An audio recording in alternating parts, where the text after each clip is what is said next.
새벽 6시 골든 파라다이스 실버타운 정문 앞이었습니다. 차가운 공기가 목덜미를 스쳤고 아직 해가 뜨기 전이라 하늘은 회색빛이었습니다. 경비실 창문에서 노란 불빛이 새어나오고 있었고 그 안에서 경비원 한 명이 졸린 눈으로 모니터를 바라보고 있었습니다. 저는 정문 앞에 서서 한참을 그 건물을 올려다봤습니다. 유리로 된 외벽이 새벽 하늘을 반사하고 있었고 건물 꼭대기에는 금빛 글씨로 골든 파라다이스라는 이름이 새겨져 있었습니다. 2년 동안 제가 살았던 곳이었습니다. 입주금만 3억 원이 넘는 이 나라에서 가장 비싼 실버타운 중 하나였습니다. 자식들이 온갖 고생을 해가며 마련해 준 곳이었습니다. 그런데 지금 저는 그곳을 등지고 서 있었습니다. 한 손에는 낡은 가방 하나만 들고 있었고 발에는 20년 넘게 신어온 운동화를 신고 있었습니다. 명품 구두도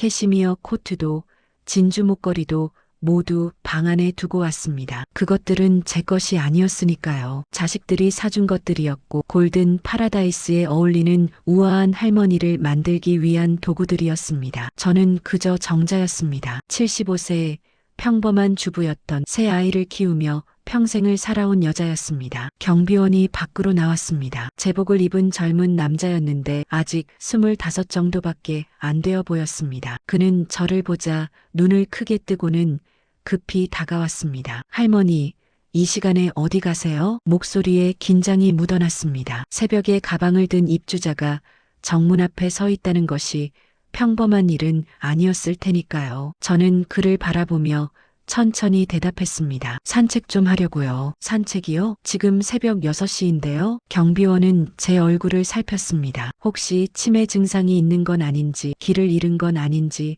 확인하려는 눈빛이었습니다. 요즘 일찍 일어나는 버릇이 들어서요. 해 뜨기 전에 걷는 게 좋더라고요. 제 목소리는 침착했습니다. 떨리지 않았고 흔들리지 않았습니다. 경비원은 제 손에 든 가방을 내려다봤습니다. 가방은 왜 들고 계세요? 물이랑 수건 넣었어요. 산책할 때 필요하잖아요. 그는 여전히 의심스러운 표정이었습니다. 하지만 딱히 막을 명분도 없었을 것입니다. 입주자가 산책을 나간다는데 그걸 막을 권한은 경비원에게 없었으니까요. 조심히 다녀오세요. 그가 마지못해 고개를 끄덕이자 자동문이 천천히 열렸습니다. 쉬익하는 소리와 함께 차가운 바깥 공기가 얼굴을 스쳤습니다. 저는 한 발을 내디뎠습니다. 그리고 또 한 발. 뒤돌아보지 않았습니다. 뒤돌아보면 주저앉을 것 같았으니까요. 2년이라는 시간이, 자식들의 헌신이, 입주금 3억이라는 무게가 저를 다시 그 안으로 끌어당길 것 같았으니까요. 저는 그저 앞만 보고 걸었습니다. 한 걸음,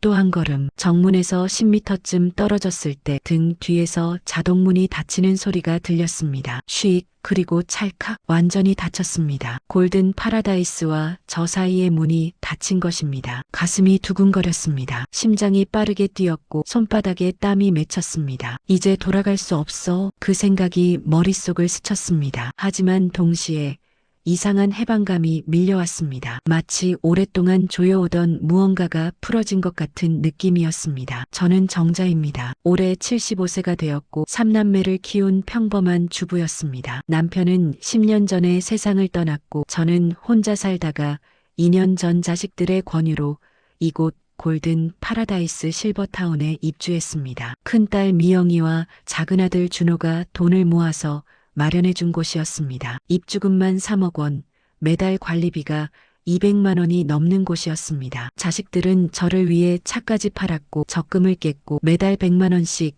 나눠서 관리비를 냈습니다. 그들의 최고의 효도였습니다. 그런데 지금 저는 그곳에서 도망치고 있었습니다. 자식들이 알면 기절할 일이었습니다. 아니, 어쩌면 절대 이해하지 못할 일이었습니다. 왜 엄마가 그렇게 좋은 곳을, 안전하고 편안한 곳을 스스로 버리고 나왔는지. 하지만 저는 알았습니다. 그곳은 안전했지만 동시에 죽음의 대합실이었다는 것을. 편안했지만 동시에 조용한 감옥이었다는 것을 이 결심을 하기까지 2년이 걸렸습니다. 오늘의 사연을 시작합니다. 시작하기 전에 구독과 좋아요 눌러주세요. 항상 건강과 기쁨이 가득하시길 바랍니다. 2년 전 가을이었습니다. 그때는 아직 날씨가 선선했고 나뭇잎들이 붉게 물들어가던 시기였습니다. 어느 날 아침 작은 아들 준호에게서 전화가 왔습니다. 엄마, 오늘 시간 있으세요? 왜? 무슨 일이야? 깜짝 선물이 있어요. 누나랑 같이 모시러 갈게요. 준호의 목소리는 들떠 있었습니다. 마치 아주 좋은 일이 생긴 것처럼 기쁨이 가득한 목소리였습니다. 저는 뭔가 심상치 않다는 느낌을 받았습니다. 하지만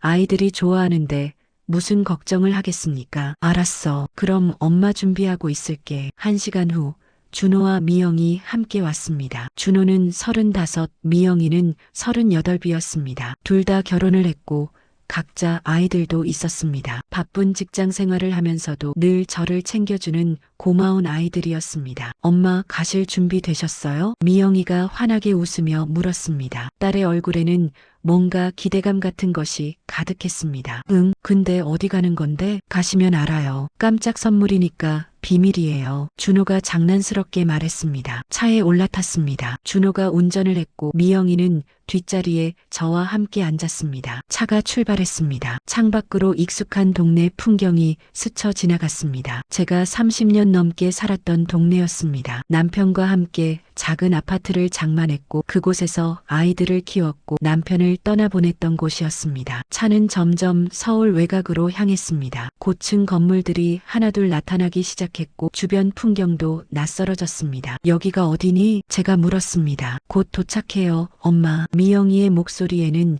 기대감이 넘쳤습니다. 30분쯤 달렸을까요? 차가 한 거대한 건물 앞에 멈췄습니다. 창밖으로 보이는 건물은 정말 놀라웠습니다. 유리로 된 외벽이 햇빛을 받아 반짝이고 있었고 건물 주변으로는 넓은 정원이 펼쳐져 있었습니다. 정원 한가운데에는 분수대가 있었고 물줄기가 하늘 높이 솟아올랐다가 떨어지고 있었습니다. 나무들은 정교하게 다듬어져 있었고 잔디는 한치의 틈도 없이 고르게 깔려 있었습니다. 건물 입구에는 금빛 글씨로 이름이 새겨져 있었습니다. 골든 파라다이스 프리미엄 실버타운. 엄마, 내리세요. 준호가 차 문을 열어주었습니다. 저는 천천히 차에서 내렸습니다. 건물을 올려다봤습니다. 15층쯤 되어 보이는 높은 건물이었고 모든 것이 새 것처럼 깨끗했습니다. 여기가 어딘데? 엄마, 여기가 이제부터 엄마 집이에요. 준호가 환하게 웃으며 말했습니다. 저는 그 말의 의미를 바로 이해하지 못했습니다. 무슨 소리야? 엄마를 위해서 준비했어요. 골든 파라다이스 실버타운. 이 나라에서 가장 좋은 곳 중 하나예요. 미영이가 제 팔을 잡으며 말했습니다. 우리가 입주금이랑 다 준비했어요. 엄마는 이제 여기서 편하게 사시면 돼요. 저는 입이 떨어지지 않았습니다. 실버타운이라고요? 저를 여기에 보낸다고요? 얘들아, 이게 무슨... 엄마, 일단 안 들어가 보세요. 정말 좋아요. 미영이가 저를 이끌었습니다. 저는 얼떨떨한 기분으로 따라갔습니다. 건물 입구로 들어서자 시원한 에어컨 바람이 얼굴을 스쳤습니다. 로비는 마치 5성급 호텔 같았습니다. 대리석으로 된 바닥이 반들반들 빛났고 천장에는 거대한 샹들리에가 걸려 있었습니다. 크리스털로 만들어진 샹들리에는 햇빛을 받아 무지갯빛을 내뿜고 있었습니다. 한쪽 벽에는 커다란 그림들이 걸려 있었고 중앙에는 고급스러운 가죽 소파들이 배치되어 있었습니다. 소파에는 몇몇 어르신들이 앉아 신문을 보거나 조용히 대화를 나누고 계셨습니다. 모두 단정한 옷차림이었고 얼굴에는 편안한 미소가 있었습니다. 어서 오세요. 제복을 입은 직원이 다가와 인사했습니다. 젊은 여성이었는데 얼굴에는 밝은 미소가 가득했습니다. 정자 할머니시죠? 기다리고 있었습니다. 환영합니다. 아, 네. 저는 얼떨떨하게 대답했습니다. 이쪽으로 오시죠. 할머니 방을 안내해 드리겠습니다. 직원이 앞장서서 걸었습니다. 준호와 미영이 저를 따라오라는 눈빛으로 바라봤습니다. 저는 그들을 따라 걸었습니다. 엘리베이터를 탔습니다. 안은 거울로 되어 있었고 은은한 조명이 켜져 있었습니다. 클래식 음악이 조용히 흘러나오고 있었습니다. 3층에서 엘리베이터가 멈췄습니다. 문이 열리자 깨끗한 복도가 나타났습니다. 복도 양쪽으로 문들이 줄지어 있었고 벽에는 그림들이 걸려 있었습니다. 바닥에는 카펫이 깔려 있어서 걸을 때 발소리가 거의 나지 않았습니다. 이쪽입니다. 직원이 301호 앞에서 멈췄습니다. 카드키로 문을 열었습니다. 문이 열리자 넓은 거실이 펼쳐졌습니다. 저는 그 자리에 멈춰 섰습니다. 너무 넓었습니다. 30평은 좋게 되어 보였습니다. 거실과 침실이 분리되어 있었고 큰 창문으로는 햇빛이 쏟아져 들어오고 있었습니다. 창밖으로는 아까 봤던 정원이 내려다 보였습니다. 분수대에서 물줄기가 솟아오르는 모습이 보였고 나무들이 바람에 살랑거리고 있었습니다. 거실에는 새 소파와 TV가 있었고 식탁도 놓여 있었습니다. 부엌은 깔끔한 인덕션과 싱크대가 있었고 냉장고도 새 것이었습니다. 침실로 들어가 봤습니다. 큰 침대가 놓여 있었고 이불과 베개도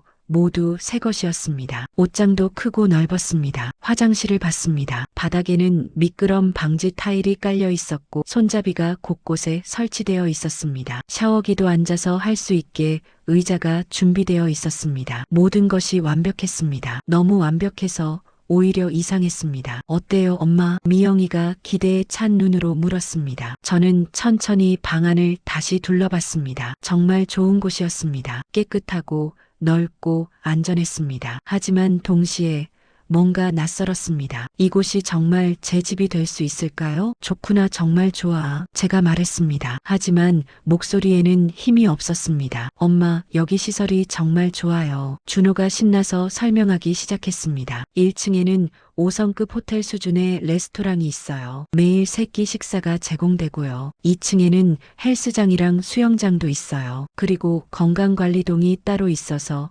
의사 선생님이 상주하세요. 아프시면 바로 진료받으실 수 있어요. 그리고 간호사들이 매일 건강 체크를 해드려요. 미영이가 덧붙였습니다. 혈압이랑 혈당 재고, 약도 챙겨드리고 청소도 일주일에 2번씩 해드리고요. 엄마는 정말 아무 걱정 없이 편하게 사시기만 하면 돼요. 저는 고개를 끄덕였습니다. 정말 완벽한 곳이었습니다. 아이들이 얼마나 고민해서 이곳을 골랐을지 알 수 있었습니다. 그런데 저는 조심스럽게 물었습니다. 여기 얼마나 하는데? 준호와 미영이가 눈빛을 교환했습니다. 엄마는 걱정하지 마세요. 준호가 말했습니다. 우리가 다 준비했어요. 아니, 그래도 얼마나 드는지는 알아야지. 입주금이랑 관리비 다 합쳐서 우리가 알아서 낼게요. 미영이가 웃으며 말했습니다. 하지만 그 웃음 뒤에 뭔가 숨겨진 게 있다는 걸 저는 알았습니다. 얼마나 드는데? 제가 다시 물었습니다. 준호가 한숨을 쉬었습니다. 입주금이 3억이에요. 그리고 매달 관리비가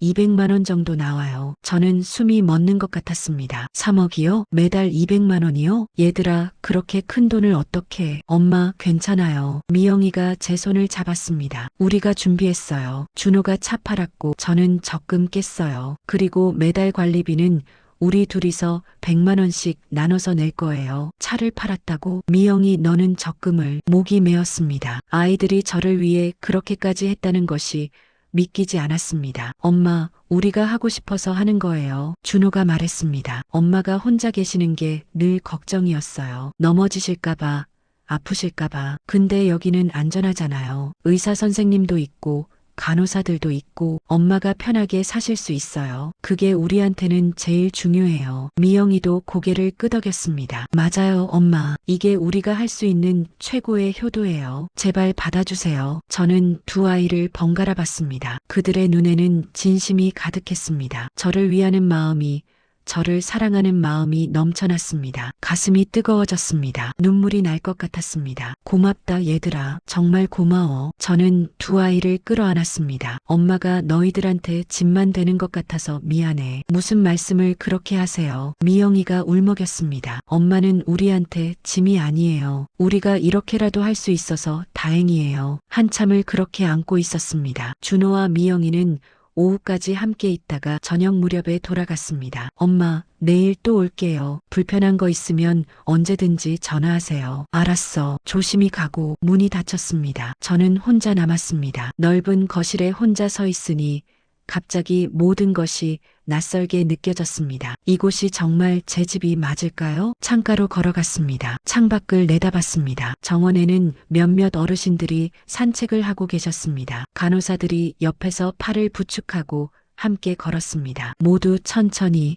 조심스럽게 움직였습니다. 완벽한 보살핌이었습니다. 완벽한 안전이었습니다. 그런데 왜 이렇게 답답한 걸까요? 가슴 한쪽이 묵직하게 눌리는 것 같았습니다. 숨이 조금 막히는 것 같기도 했습니다. 저는 창문을 열려고 했습니다. 하지만 창문은 열리지 않았습니다. 안전을 위해 잠겨 있었습니다. 저는 한참을 창문 앞에 서 있었습니다. 유리창 너머로 보이는 세상을 바라봤습니다. 손을 뻗으면 닿을 것 같지만 절대 닿을 수 없는 세상이었습니다. 그날 저녁 식사 시간이 되었습니다. 복도를 나서자 다른 어르신들도 하나둘 방에서 나오고 계셨습니다. 모두 단정한 옷차림이었고 조용히 엘리베이터로 향했습니다. 저도 따라갔습니다. 1층 레스토랑은 정말 호화로웠습니다. 넓은 공간에 테이블들이 배치되어 있었고 한쪽에는 뷔페식으로 음식들이 차려져 있었습니다. 갈비찜, 생선구이, 각종 나물, 샐러드, 과일까지 5성급 호텔 부럽지 않은 구성이었습니다. 처음 오셨어요? 옆에서 누군가 말을 걸었습니다. 돌아보니 비슷한 또래의 할머니가 서 계셨습니다. 아, 네. 오늘 입주했어요. 그러셨구나. 저는 최순덕이에요. 302호 살아요. 저는 정자예요. 301호고요. 옆집이네요. 반가워요. 순덕 할머니는 환하게 웃었습니다. 얼굴에 주름이 많았지만 눈빛만은 맑았습니다. 같이 앉을래요? 네, 좋아요. 우리는 함께 음식을 담아 테이블에 앉았습니다. 레스토랑 안은 조용했습니다. 사람들이 많았지만 대화 소리는 크지 않았습니다. 모두 각자 식사에만 집중하고 있었습니다. 가끔 작은 대화 소리가 들렸지만 금방 사그라들었습니다. 여기 어때요? 순덕 할머니가 물었습니다. 좋아요. 정말 좋아요. 저는 대답했습니다. 거짓말은 아니었습니다. 정말 좋은 곳이었으니까요. 그죠? 저도 처음 왔을 때 깜짝 놀랐어요. 이렇게 좋은 곳이 있나 싶었죠. 순덕 할머니가 웃었습니다. 딸들이 돈 모아서 여기 보내줬어요. 처음엔 미안했는데 이제는 정말 감사해요. 안전하고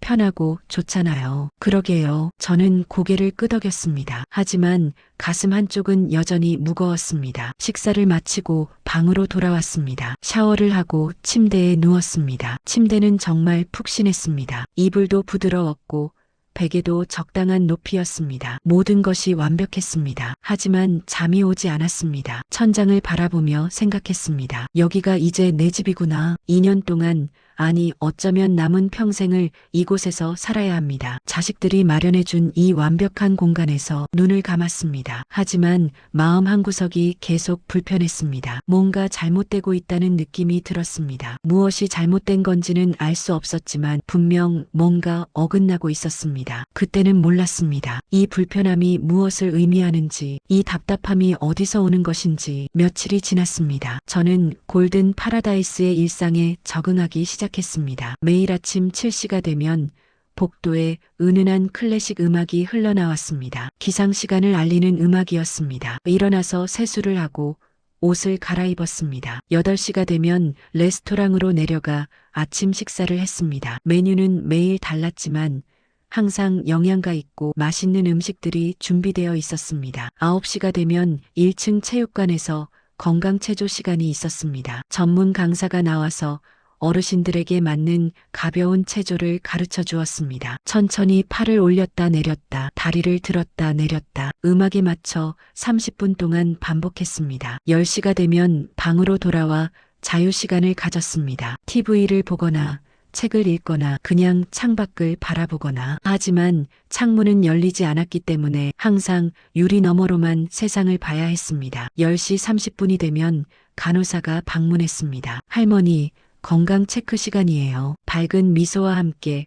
혈압계와 혈당 측정기를 들고 왔습니다. 팔을 내밀면 혈압을 쟀습니다. 손가락을 내밀면 혈당을 쟀습니다. 오늘도 정상이시네요. 건강하세요. 간호사는 늘 같은 말을 했습니다. 그리고 떠났습니다. 12시가 되면 다시 레스토랑으로 내려가 점심을 먹었습니다. 오늘 메뉴가 뭔지는 중요하지 않았습니다. 어차피 일주일 메뉴가 반복되었으니까요. 월요일은 갈비찜, 화요일은 불고기, 수요일은 닭볶음탕, 목요일은 제육볶음, 금요일은 다시 갈비찜, 토요일은 불고기, 일요일은 닭볶음탕. 정확히 일주일을 주기로 똑같은 메뉴가 돌아왔습니다. 2시가 되면 취미 활동 시간이었습니다. 그림 그리기, 서예, 노래교실 같은 프로그램들이 있었습니다. 저는 주로 그림 그리기에 참여했습니다. 하지만 그림을 그린다기보다는 그냥 시간을 때우는 것에 가까웠습니다. 6시가 되면 저녁 식사 시간이었습니다. 또다시 레스토랑으로 내려가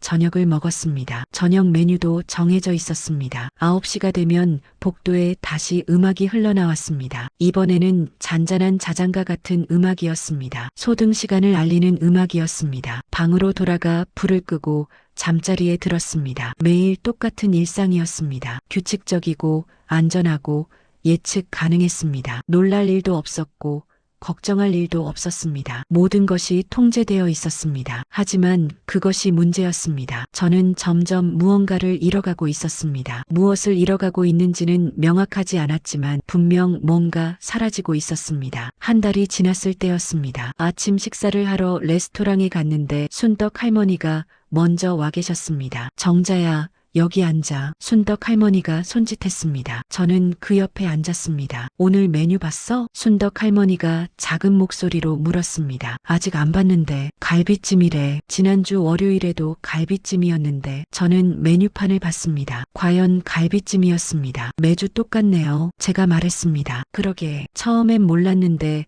한 달 지나니까 보이더라고. 순덕 할머니가 한숨을 쉬었습니다. 그래도 맛은 있잖아요. 제가 웃으며 말했습니다. 그건 그래. 맛은 좋아. 우리는 식판을 들고 음식을 받으러 갔습니다. 갈비찜은 여전히 맛있었습니다. 부드럽고 달콤하고 양념도 적당했습니다. 하지만 이상하게 입맛이 없었습니다. 같은 맛, 같은 냄새, 같은 모양, 매주 반복되는 음식들. 젓가락을 놓았습니다. 왜 입맛 없어? 순덕 할머니가 물었습니다. 아니, 그냥 배가 안 고파서. 그래, 나는 요즘 자꾸 예전에 먹던 음식들이 생각나. 어떤 음식? 집에서 담근 김치. 여기 김치도 맛있긴 한데 뭔가 다르잖아. 순덕 할머니의 말이 맞았습니다. 여기 김치는 공장에서 만든 김치였습니다. 깨끗하고 위생적이고 안전했습니다. 하지만 집에서 담근 김치의 그 깊은 맛은 없었습니다. 발효되면서 생기는 그 특유의 신맛도 마늘과 젓갈의 깊은 풍미도 없었습니다. 맞아요. 저도 김치 생각나요. 근데 여기서 김치 담글 수는 없잖아. 부엌도 거의 못 쓰게 되어 있고. 순덕 할머니의 말이 맞았습니다. 각 방에 부엌이 있기는 했습니다. 하지만 인덕션만 있고 칼도 제대로 된 게 없었습니다. 큰 냄비도 없었고 김치 담글 용기는 당연히 없었습니다. 모든 것이 안전을 위해서였습니다. 어르신들이 다칠까봐, 화재가 날까봐, 가스가 셀까봐. 그래서 모든 위험 요소를 제거한 것입니다. 그래도 편하긴 하지. 요리 안 해도 되니까. 순덕 할머니가 웃으며 말했습니다. 저도 따라 웃었습니다. 하지만 웃음이 오래가지 않았습니다. 식사를 마치고 밖으로 나왔습니다. 로비를 지나가는데 창밖으로 정원이 보였습니다. 날씨가 좋았습니다. 가을 햇살이 따스하게 내리쬐고 있었고 나뭇잎들이 바람에 흔들리고 있었습니다. 저는 문득 밖으로 나가고 싶었습니다. 정원이 아니라 진짜 밖으로, 저 정문 너머로, 자유로운 세상으로. 하지만 그럴 수 없다는 것을 알았습니다. 외출을 하려면 보호자 동의를 받아야 했고 직원과 동행해야 했습니다. 혼자서는 나갈 수 없었습니다. 안전을 위해서였습니다. 저는 한참을 창밖을 바라봤습니다. 유리창 너머의 세상을. 손을 뻗으면 닿을 것 같지만 절대 닿을 수 없는 세상을 그때 처음으로 깨달았습니다. 이곳은 감옥이라는 것을. 화려하고 안전하고 편안한 감옥이라는 것을. 2달이 지났습니다. 어느덧 겨울이 다가오고 있었고 아침 저녁으로 바람이 차가워졌습니다. 정원의 나뭇잎들은 이미 다 떨어졌고 앙상한 가지들만 남아 있었습니다. 저는 여전히 매일 똑같은 일상을 반복하고 있었습니다. 아침 7시 기상, 8시 식사, 9시 체조, 10시 30분 건강 체크. 모든 것이 정해진 시간표대로 흘러갔습니다. 하루하루가 구분되지 않았습니다. 어제와 오늘이 똑같았고 오늘과 내일도 똑같을 것이었습니다. 어느 날 아침 건강 체크를 받고 있을 때였습니다. 간호사가 혈압을 재면서 물었습니다. 할머니, 요즘 어디 불편하신 데는 없으세요? 아니요, 괜찮아요. 잠은 잘 주무세요? 네, 잘 자요. 식사는 잘 하시고요? 네. 간호사는 노트에 뭔가를 적었습니다. 그리고 환하게 웃으며 말했습니다. 건강하시네요. 계속 이렇게 관리 잘하시면 오래오래 사실 수 있어요. 간호사가 나가고 난 후 저는 거울을 봤습니다. 거울 속에는 75세의 늙은 여자가 서 있었습니다. 주름진 얼굴, 희끗희끗한 머리카락, 굽은 어깨, 하지만 눈빛만은 아직 살아 있었습니다. 적어도 그때까지는 점심 식사 시간이었습니다. 레스토랑으로 내려가는데 순떡 할머니가 복도에서 저를 기다리고 계셨습니다. 정자야, 같이 가자. 응, 우리는 나란히 엘리베이터로 향했습니다. 엘리베이터 안에서 순떡 할머니가 작은 목소리로 말했습니다. 정자야, 나 요즘 이상한 생각이 자꾸 들어. 무슨 생각? 여기 뭔가 이상하지 않아? 저는 순떡 할머니를 봤습니다. 할머니의 얼굴에는 불안함이 어려 있었습니다. 뭐가 이상한데? 모든 게 너무 완벽해. 너무 안전하고 너무 깨끗하고 너무 정돈되어 있어. 근데 그게 오히려 이상해. 사람이 사는 곳 같지가 않아. 엘리베이터가 1층에 도착했습니다. 문이 열렸지만 우리는 잠시 그 자리에 서 있었습니다. 나도 그래. 제가 말했습니다. 나도 그런 느낌 들어. 뭔가 잘못되고 있는 것 같은데 뭐가 잘못된 건지 모르겠어. 순덕 할머니가 제 손을 잡았습니다. 손이 차가웠습니다. 무서워. 정자야. 뭐가? 이대로 계속 살다가 어느 날 갑자기 죽는 거. 아무것도 하지 않고 아무것도 느끼지 못한 채 그냥 조용히 안전하게. 우리는 레스토랑으로 걸어갔습니다. 오늘은 화요일이었고 화요일은 불고기였습니다. 예상했던 대로 불고기가 준비되어 있었습니다. 식판을 들고 줄을 섰습니다. 앞에는 다른 어르신들이 서 계셨습니다. 모두 조용했습니다. 말없이 자기 차례를 기다렸고 음식을 받았고 자리로 갔습니다. 마치 공장의 컨베이어 벨트 같았습니다. 정해진 순서대로 정해진 동작대로 기계적으로 움직이는 사람들. 자리에 앉아 식사를 시작했습니다. 불고기는 맛있었습니다. 언제나 그랬듯이. 하지만 입에서 씹히는 맛이 점점 무뎌지고 있었습니다. 마치 혀의 감각이 사라지는 것처럼. 정자야, 순덕 할머니가 말했습니다. 응? 우리 언제까지 여기 있을 것 같아? 뭐, 언제까지 살 것 같냐고. 여기서. 저는 잠시 생각했습니다. 언제까지 살까요? 1년? 5년? 10년? 아니면 죽을 때까지? 모르겠어요. 제가 대답했습니다. 나도 모르겠어. 근데 왜 그런 걸 갑자기 물어? 그냥 궁금해서. 우리가 여기서 어떻게 늙어갈지, 어떻게 죽을지. 순덕 할머니의 목소리가 떨렸습니다. 아마 조용히 죽겠지. 아프지 않게, 불편하지 않게. 어느 날 자다가 그냥 눈을 감는 거야. 깨끗하고 안전하게. 저는 숟가락을 놓았습니다. 갑자기 밥이 목으로 넘어가지 않았습니다. 식사를 마치고 방으로 돌아왔습니다. 창가에 앉아 밖을 내다봤습니다. 정원에는 몇몇 어르신들이 산책을 하고 계셨습니다. 간호사들이 옆에서 팔을 부축하고 함께 걸었습니다. 천천히 조심스럽게 한 걸음 한 걸음이 마치 유리 위를 걷는 것처럼 조심스러웠습니다. 넘어질까봐 다칠까봐 그렇게 안전하게 천천히 걸었습니다. 하지만 그게 정말 걷는 걸까요? 아니면 그냥 움직이는 것뿐일까요? 휴대전화가 울렸습니다. 미영이었습니다. 엄마, 잘 지내세요? 응, 잘 지내. 거기 불편한 건 없으세요? 없어. 다 좋아. 다행이다. 엄마, 다음 주에 갈게요. 준호랑 같이 갈 거예요. 그래, 알았어. 엄마, 사랑해요. 나도 사랑해. 전화를 끊었습니다. 미영이의 목소리는 밝았습니다. 엄마가 좋은 곳에 있다는 것에 안심하는 목소리였습니다. 저는 휴대전화를 내려다봤습니다. 미영이에게 뭐라고 말해야 할까요? 엄마가 답답하다고, 엄마가 여기서 나가고 싶다고. 하지만 그럴 수 없었습니다. 아이들이 얼마나 고생해서 이곳을 마련했는데 차까지 팔고 적금까지 깨가며 제가 어떻게 나가고 싶다고 말할 수 있겠습니까? 저녁 무렵이었습니다. 복도를 걷고 있는데 앞에서 김할아버지가 걸어오고 계셨습니다. 305호에 사시는 분이었습니다. 입주하신 지 1년 반쯤 되셨다고 들었습니다. 안녕하세요. 제가 인사하자 김할아버지가 고개를 끄덕였습니다. 안녕하세요. 할아버지는 지팡이를 짚고 계셨습니다. 처음 뵀을 때는 지팡이가 없으셨는데 언제부터인가 지팡이를 사용하기 시작하셨습니다. 할아버지, 다리 불편하세요? 아, 네. 요즘 힘이 없어서요. 할아버지의 목소리는 작았습니다. 병원은 가보셨어요? 의사 선생님이 노화 현상이래요. 어쩔 수 없대요. 김할아버지는 쓸쓸하게 웃었습니다. 그래도 여기는 안전하니까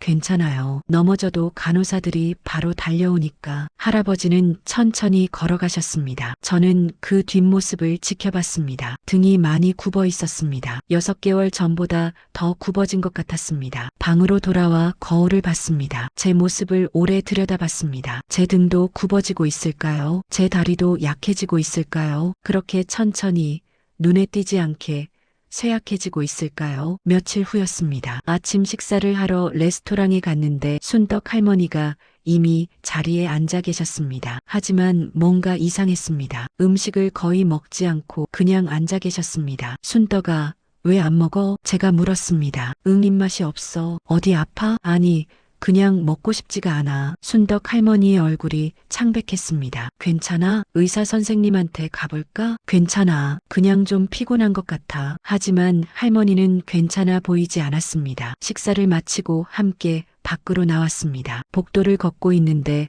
순덕 할머니가 갑자기 기침을 했습니다. 콜록, 콜록. 작은 기침이었습니다. 목에 뭔가 걸렸을 때 나는 그런 가벼운 기침. 저는 물을 건네려고 가방을 뒤지고 있었습니다. 그런데 그때였습니다. 어디선가 간호사 2명이 급히 달려왔습니다. 복도 끝에서부터 뛰어오는 모습이 보였습니다. 할머니, 괜찮으세요? 간호사들이 순덕 할머니 앞에 멈춰 섰습니다. 숨을 헐떡이며 긴장한 표정으로 할머니를 살폈습니다. 순덕 할머니가 놀란 표정으로 그들을 봤습니다. 네, 저요? 기침하셨잖아요. 괜찮으세요? 아, 그냥 목에 뭐가 걸려서 잠깐. 일단 체온부터 재볼게요. 간호사 한 명이 체온계를 꺼냈습니다. 순덕 할머니가 손을 저었습니다. 아니, 정말 괜찮아요. 그냥 기침 한번 한 거예요. 하지만 간호사는 이미 체온계를 순덕 할머니 이마에 갖다 대고 있었습니다. 삑 하는 소리와 함께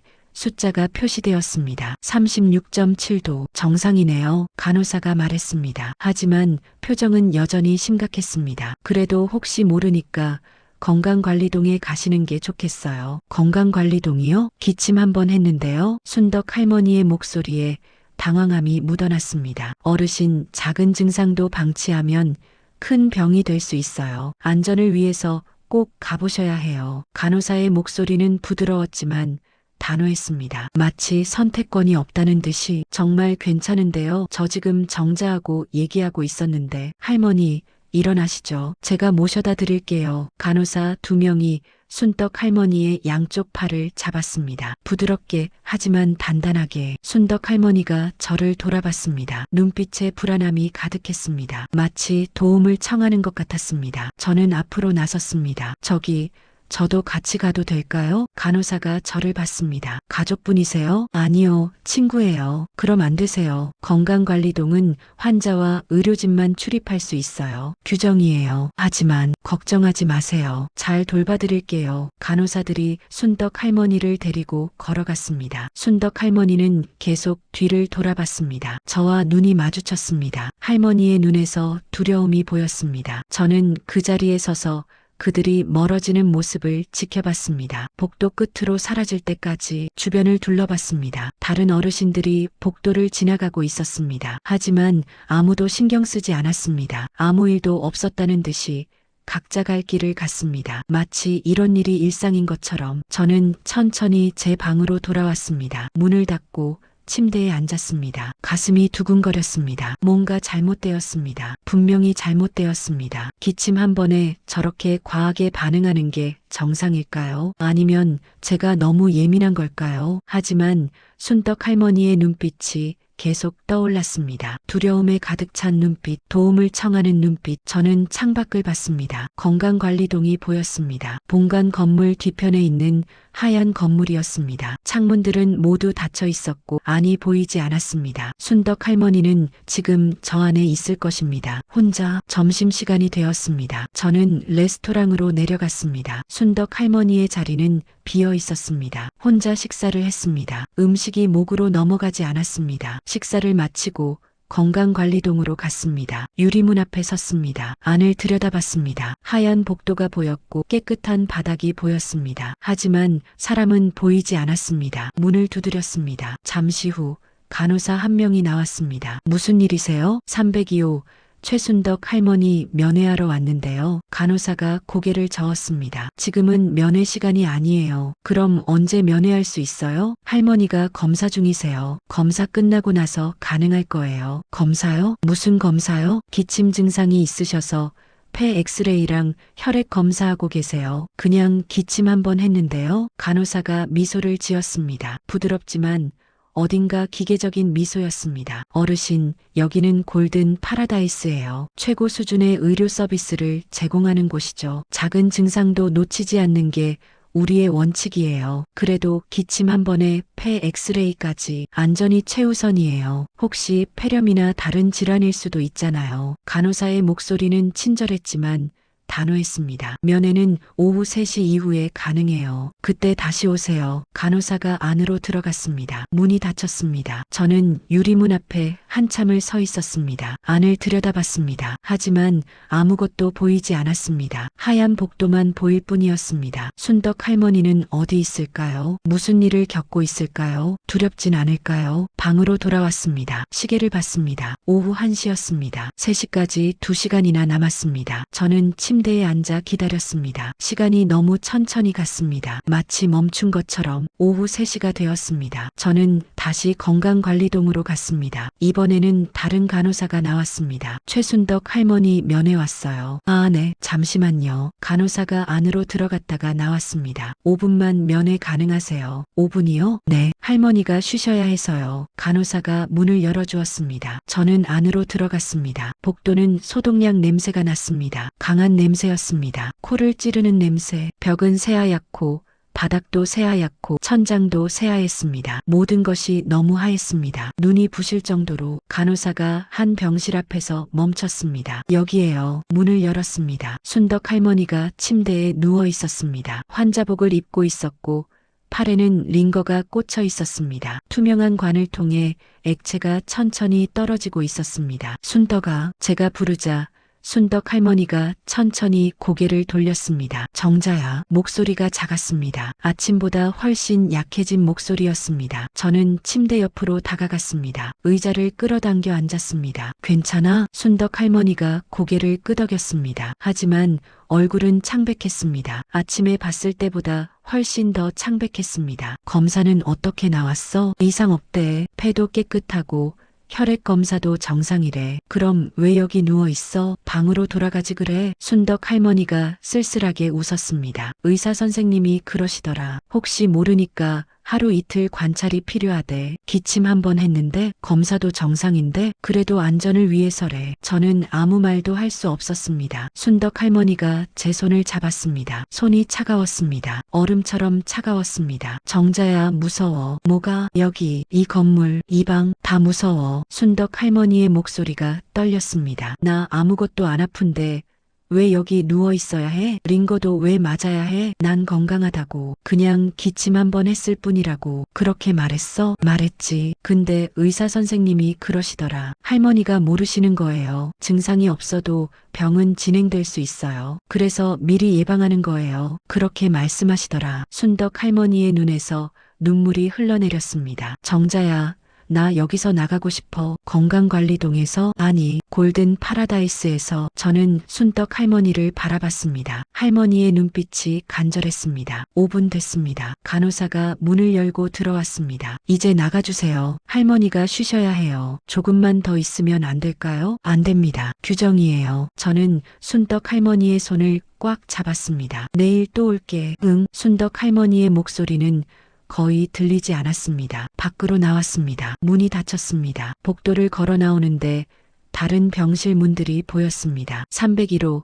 302호, 303호 모두 닫혀 있었습니다. 안에 몇 명이나 있는지 알 수 없었습니다. 얼마나 오래 있었는지도 알 수 없었습니다. 건강관리동을 나와 본관으로 돌아왔습니다. 하늘이 어두워지고 있었습니다. 해가 지고 있었습니다. 저는 로비 소파에 앉았습니다. 생각이 복잡했습니다. 순덕 할머니의 창백한 얼굴이 계속 떠올랐습니다. 링거가 꽂힌 팔이, 겁에 질린 눈빛이, 혹시 모르니까 관찰이 필요하다. 의사의 말이 머릿속을 맴돌았습니다. 정말 그럴까요? 정말 순덕 할머니를 위한 일일까요? 아니면 다른 이유가 있는 걸까요? 로비에는 몇몇 어르신들이 앉아 TV를 보고 계셨습니다. 뉴스가 나오고 있었습니다. 하지만 아무도 집중하지 않았습니다. 그냥 화면을 멍하니 바라보고 있을 뿐이었습니다. 저는 그분들을 봤습니다. 모두 안전했습니다. 모두 편안했습니다. 하지만 모두 죽어 있었습니다. 살아있지만 동시에 죽어 있었습니다. 그때 한 직원이 로비로 들어왔습니다. 휠체어를 밀고 있었습니다. 휠체어에는 박 할머니가 앉아 계셨습니다. 307호에 사시는 분이었습니다. 6개월 전만 해도 혼자 걸어 다니시던 분이었습니다. 할머니, 방까지 모셔다 드릴게요. 직원이 밝게 말했습니다. 박 할머니는 아무 대답도 하지 않았습니다. 그냥 앞을 바라보고 계셨습니다. 눈빛이 흐렸습니다. 초점이 없었습니다. 마치 영혼이 빠져나간 것 같았습니다. 휠체어가 엘리베이터 쪽으로 사라졌습니다. 저는 그 모습을 지켜봤습니다. 가슴이 철렁 내려앉았습니다. 저렇게 되는 거구나. 혼자 걸으면 넘어질까봐 걱정해서, 혼자 움직이면 다칠까봐 걱정해서, 그래서 휠체어를 태우고 그렇게 다리 힘이 빠지고 더 이상 걸을 수 없게 되고 그리고 결국 완전히 의존하게 되는 것입니다. 안전하게, 편안하게. 하지만 스스로 할 수 있는 게 아무것도 없게 저는 자리에서 일어났습니다. 방으로 돌아갔습니다. 문을 잠갔습니다. 침대에 앉았습니다. 손이 떨렸습니다. 나도 저렇게 될까? 6개월 후에는, 1년 후에는 휠체어를 타고 누군가의 도움 없이는 아무것도 할 수 없게 될까? 창밖을 봤습니다. 정문이 보였습니다. 저 문을 나가면 자유였습니다. 하지만 동시에 자식들을 배신하는 것이었습니다. 차까지 팔아가며 마련해준 이곳을, 매달 200만 원씩 내가며 유지하는 이곳을 어떻게 버리고 나갈 수 있겠습니까? 저는 이불을 덮었습니다. 눈을 감았습니다. 하지만 잠이 오지 않았습니다. 순덕 할머니의 목소리가 귓가에 울렸습니다. 정자야, 나 여기서 나가고 싶어. 저도 그랬습니다. 저도 나가고 싶었습니다. 하지만 그럴 수 없었습니다. 아직은. 다음 날 아침 저는 일찍 눈이 떠졌습니다. 시계를 보니 새벽 6시였습니다. 아직 기상음악이 나오기 전이었습니다. 침대에서 일어나 창밖을 봤습니다. 하늘이 회색빛이었고 아직 해가 뜨지 않았습니다. 정원은 어둠 속에 잠겨 있었고 분수대는 멈춰 있었습니다. 밤새 잠을 제대로 자지 못했습니다. 순덕 할머니 생각이 계속 나서 눈을 감아도 할머니의 창백한 얼굴이 떠올랐습니다. 링거가 꽂힌 팔, 환자복을 입은 모습, 겁에 질린 눈빛. 세수를 하고 옷을 갈아입었습니다. 7시가 되자 복도에서 클래식 음악이 흘러나왔습니다. 기상시간을 알리는 음악이었습니다. 저는 방문을 열고 밖으로 나왔습니다. 건강관리동으로 가고 싶었지만 아직 면회 시간이 아니었습니다. 레스토랑으로 내려가 아침 식사를 했습니다. 오늘은 수요일이었고 수요일 아침은 죽과 반찬이었습니다. 식판을 들고 자리에 앉았습니다. 순덕 할머니의 자리는 여전히 비어 있었습니다. 죽을 떠서 입에 넣었습니다. 따뜻했지만 맛이 느껴지지 않았습니다. 그냥 기계적으로 씻고 삼켰습니다. 식사를 마치고 건강체조 시간이 되었습니다. 1층 체육관으로 갔습니다. 어르신들이 하나둘 모여들었습니다. 모두 편안한 운동복을 입고 있었고 표정은 무표정했습니다. 강사가 앞에 섰습니다. 젊은 여성이었는데 얼굴에는 환한 미소가 가득했습니다. 좋은 아침이에요, 어르신들. 오늘도 건강하게 시작해 볼까요? 음악이 흘러나왔습니다. 경쾌한 음악이었습니다. 자, 따라 해보세요. 하나, 둘, 셋, 넷. 강사가 팔을 올렸다 내렸다 했습니다. 어르신들이 따라 했습니다. 천천히, 조심스럽게. 저도 팔을 올렸습니다. 천천히 올리고 천천히 내렸습니다. 좋아요. 이번에는 다리를 들어볼게요. 하나, 둘, 셋, 넷. 다리를 들었습니다. 왼쪽 다리, 오른쪽 다리, 똑같은 동작을 반복했습니다. 30분 동안 계속 반복했습니다. 팔 올리고 내리고, 다리 들었다 내리고, 허리 숙였다 펴고, 똑같은 동작, 똑같은 리듬, 똑같은 음악. 체조가 끝나고 사람들이 하나둘 나갔습니다. 저는 잠시 그 자리에 서 있었습니다. 거울에 비친 제 모습을 봤습니다. 75세의 늙은 여자가 서 있었습니다. 운동복을 입은 주름진 얼굴에 힘없는 눈빛을 가진 여자. 나는 누구지? 그 생각이 불현듯 들었습니다. 저는 정말 정자일까요? 아니면 골든 파라다이스가 만들어낸 또 다른 누군가일까요? 체육관을 나와 건강관리동으로 향했습니다. 오전 10시였습니다. 어제 간호사가 오후 3시 이후에 면회 가능하다고 했지만 한번 시도해 보고 싶었습니다. 유리문 앞에 섰습니다. 안을 들여다봤습니다. 복도는 여전히 조용했고 하얀색이었습니다. 문을 두드렸습니다. 잠시 후 간호사가 나왔습니다. 어제 봤던 간호사였습니다. 할머니, 무슨 일이세요? 최순덕 할머니 면회하러 왔어요. 간호사가 고개를 저었습니다. 아직 면회 시간이 아니에요. 조금만요. 5분만이라도요. 안 됩니다. 할머니가 지금 치료 중이세요. 치료요? 무슨 치료요? 어제 검사 결과 정상이라고 했잖아요. 간호사의 미소가 조금 굳었습니다. 예방적 치료예요. 증상이 악화되지 않도록요. 하지만 증상이 없다고 했잖아요. 어르신, 간호사의 목소리가 조금 차갑게 변했습니다. 우리는 전문가예요. 우리가 판단하기에 치료가 필요하다고 본 거예요. 할머니 건강을 위한 거니까 걱정하지 마세요. 그래도 오후 3시 이후에 다시 오세요. 간호사가 안으로 들어갔습니다. 문이 닫혔습니다. 저는 유리문 앞에 서서 한참을 안을 들여다봤습니다. 하지만 아무것도 보이지 않았습니다. 복도만 보일 뿐이었습니다. 순덕 할머니는 저 안 어딘가에 있을 것입니다. 침대에 누워서 링거를 맞으며 혼자. 예방적 치료, 그게 무슨 뜻일까요? 아프지도 않은데 치료를 한다는 게 무슨 의미일까요? 저는 천천히 돌아섰습니다. 본관으로 걸어가는데 앞에서 김할아버지가 걸어오고 계셨습니다. 여전히 지팡이를 짚고 계셨고 걸음이 느렸습니다. 할아버지, 안녕하세요. 제가 인사하자 김할아버지가 고개를 들었습니다. 아, 안녕하세요. 어디 가세요? 건강 체크 받으러요. 오늘 정밀 검사 받는 날이에요. 정밀 검사요? 네, 3개월에 한 번씩 받아요. 혈액 검사, 엑스레이, 초음파 다 해요. 김할아버지의 목소리에는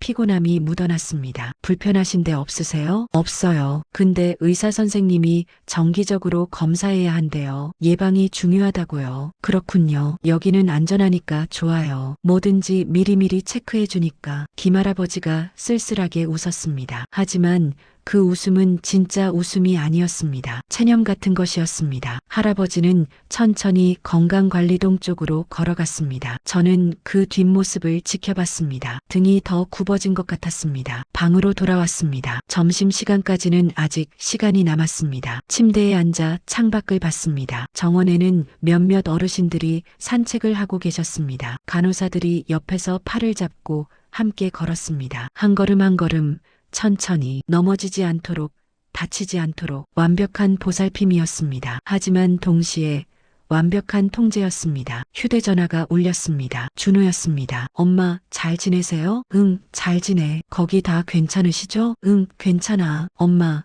이번 주말에 갈게요. 미영이 누나랑 같이요. 그래, 알았어. 엄마 보고 싶어요. 준호의 목소리가 따뜻했습니다. 저는 눈물이 날 것 같았습니다. 나도 보고 싶어. 준호야, 곧 갈게요. 사랑해요, 엄마. 나도 사랑해. 전화를 끊었습니다. 휴대전화를 내려다봤습니다. 준호와 미영이의 사진이 배경화면에 있었습니다. 아이들이 어렸을 때 찍은 사진이었습니다. 둘 다 환하게 웃고 있었습니다. 저도 그 사진 속에 있었습니다. 세 사람이 함께 웃고 있었습니다. 그때는 행복했습니다. 힘들었지만 행복했습니다. 지금은 어떤가요? 편안합니다. 안전합니다. 하지만 행복하지 않습니다. 오후 3시가 되었습니다. 저는 다시 건강관리동으로 갔습니다. 이번에는 젊은 남자 간호사가 나왔습니다. 최순덕 할머니 면회 왔어요. 아, 네. 잠시만요. 간호사가 안으로 들어갔다가 나왔습니다. 10분만 면회 가능합니다. 감사합니다. 문이 열렸습니다. 저는 안으로 들어갔습니다. 복도의 소독약 냄새가 여전히 강했습니다. 간호사가 같은 병실 앞에서 멈췄습니다. 문을 열었습니다. 순덕 할머니가 침대에 누워 있었습니다. 여전히 링거를 맞고 있었고 환자복을 입고 있었습니다. 하지만 어제보다 더 창백해 보였습니다. 순덕아, 제가 부르자 순덕 할머니가 천천히 눈을 떴습니다. 정자야. 목소리가 거의 들리지 않았습니다. 저는 침대 옆에 앉았습니다. 할머니의 손을 잡았습니다. 손이 더 차가워졌습니다. 괜찮아? 어제보다 안색이 안 좋은데. 순덕 할머니가 작게 웃었습니다. 잠을 못 잤어. 밤새 링거 맞고 약 먹고 간호사들이 계속 와서 체크하고 먹는 건 먹어? 죽 조금 먹었어. 근데 입맛이 없어. 순덕 할머니의 눈에서 눈물이 흘러내렸습니다. 정자야, 나 집에 가고 싶어. 여기 병실 말고 너희 방. 아니, 진짜 집, 내 집. 골든 파라다이스 밖으로. 저는 할머니의 손을 꽉 잡았습니다. 왜 갑자기 그런 생각을 해? 갑자기가 아니야. 계속 생각했어. 여기 온 첫날부터. 순덕 할머니가 천장을 바라봤습니다. 처음엔 좋았어. 정말 좋았어. 깨끗하고 안전하고 편하고 딸들도 좋아하고. 근데 말이야, 정자야. 할머니가 저를 봤습니다. 시간이 지날수록 뭔가 이상했어. 매일 똑같은 일상, 똑같은 음식, 똑같은 사람들. 아무것도 바뀌지 않아. 계절만 바뀔 뿐이야. 그래도 안전하잖아. 안전해. 너무 안전해. 근데 그게 문제야. 순덕 할머니의 목소리가 떨렸습니다. 안전한 건 좋은데 너무 안전하면 살아있는 게 아니야. 그냥 보관되는 거야. 사고 안 나게, 다치지 않게, 조용히. 저는 아무 말도 할 수 없었습니다. 정자야, 너는 모를 거야. 여기 하루 이틀 있는 게 얼마나 무서운지. 순덕 할머니가 링거가 꽂힌 팔을 들어 보였습니다. 아프지도 않은데 약을 맞고 검사 결과 정상인데 치료를 받고. 왜 그러는 줄 알아? 안전을 위해서래. 예방을 위해서래. 근데 진짜 이유는 뭘까? 뭔데? 우리가 문제를 일으키지 않게 하려는 거야. 아프지 않게, 소란 피우지 않게, 조용히 있게, 그렇게 관리하는 거야. 순덕 할머니의 말이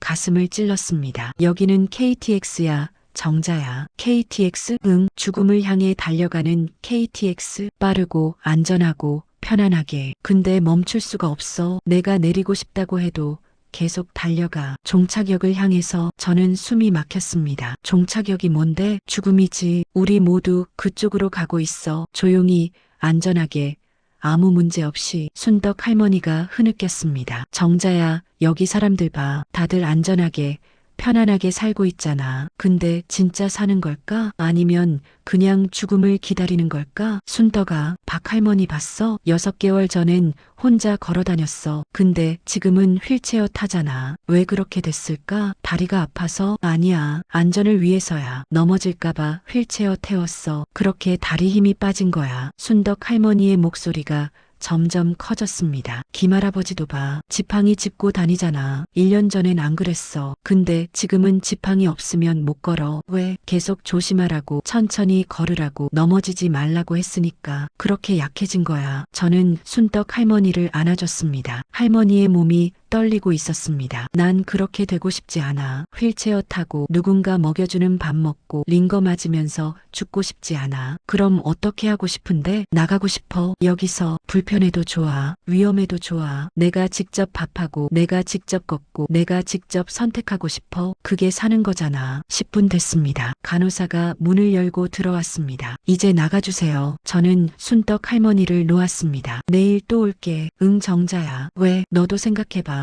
여기서 계속 살 건지 아니면 나갈 건지. 저는 고개를 끄덕였습니다. 밖으로 나왔습니다. 문이 닫혔습니다. 복도를 걸어 나오는데 다리에 힘이 풀렸습니다. 벽에 기대어 섰습니다. 죽음을 향해 달려가는 KTX. 순덕 할머니의 말이 귓가에 울렸습니다. 맞았습니다. 여기는 그런 곳이었습니다. 어르신들을 안전하게, 편안하게, 조용히 죽음으로 인도하는 곳. 사고 없이, 말썽 없이, 품위 있게, 그렇게 차례를 기다리는 곳. 저는 주먹을 꽉 쥐었습니다. 나는 그렇게 죽고 싶지 않아. 며칠이 지났습니다. 순덕 할머니는 여전히 건강관리동에 있었습니다. 검사 결과는 계속 정상이었습니다. 하지만 의사는 계속 관찰이 필요하다고 했습니다. 저는 매일 면회를 갔습니다. 10분씩만 허락되었지만 매일 갔습니다. 순덕 할머니는 점점 말이 없어졌습니다. 눈빛도 흐려졌습니다. 마치 영혼이 조금씩 빠져나가는 것 같았습니다. 일주일이 지났을 때였습니다. 간호사한테서 연락이 왔습니다. 정자 할머니, 최순덕 할머니가 오늘 퇴원하세요. 정말요? 네, 상태가 안정되셔서요. 오후 2시에 퇴원하실 예정이에요. 저는 기뻤습니다. 드디어 순덕 할머니가 돌아오는 것입니다. 오후 2시.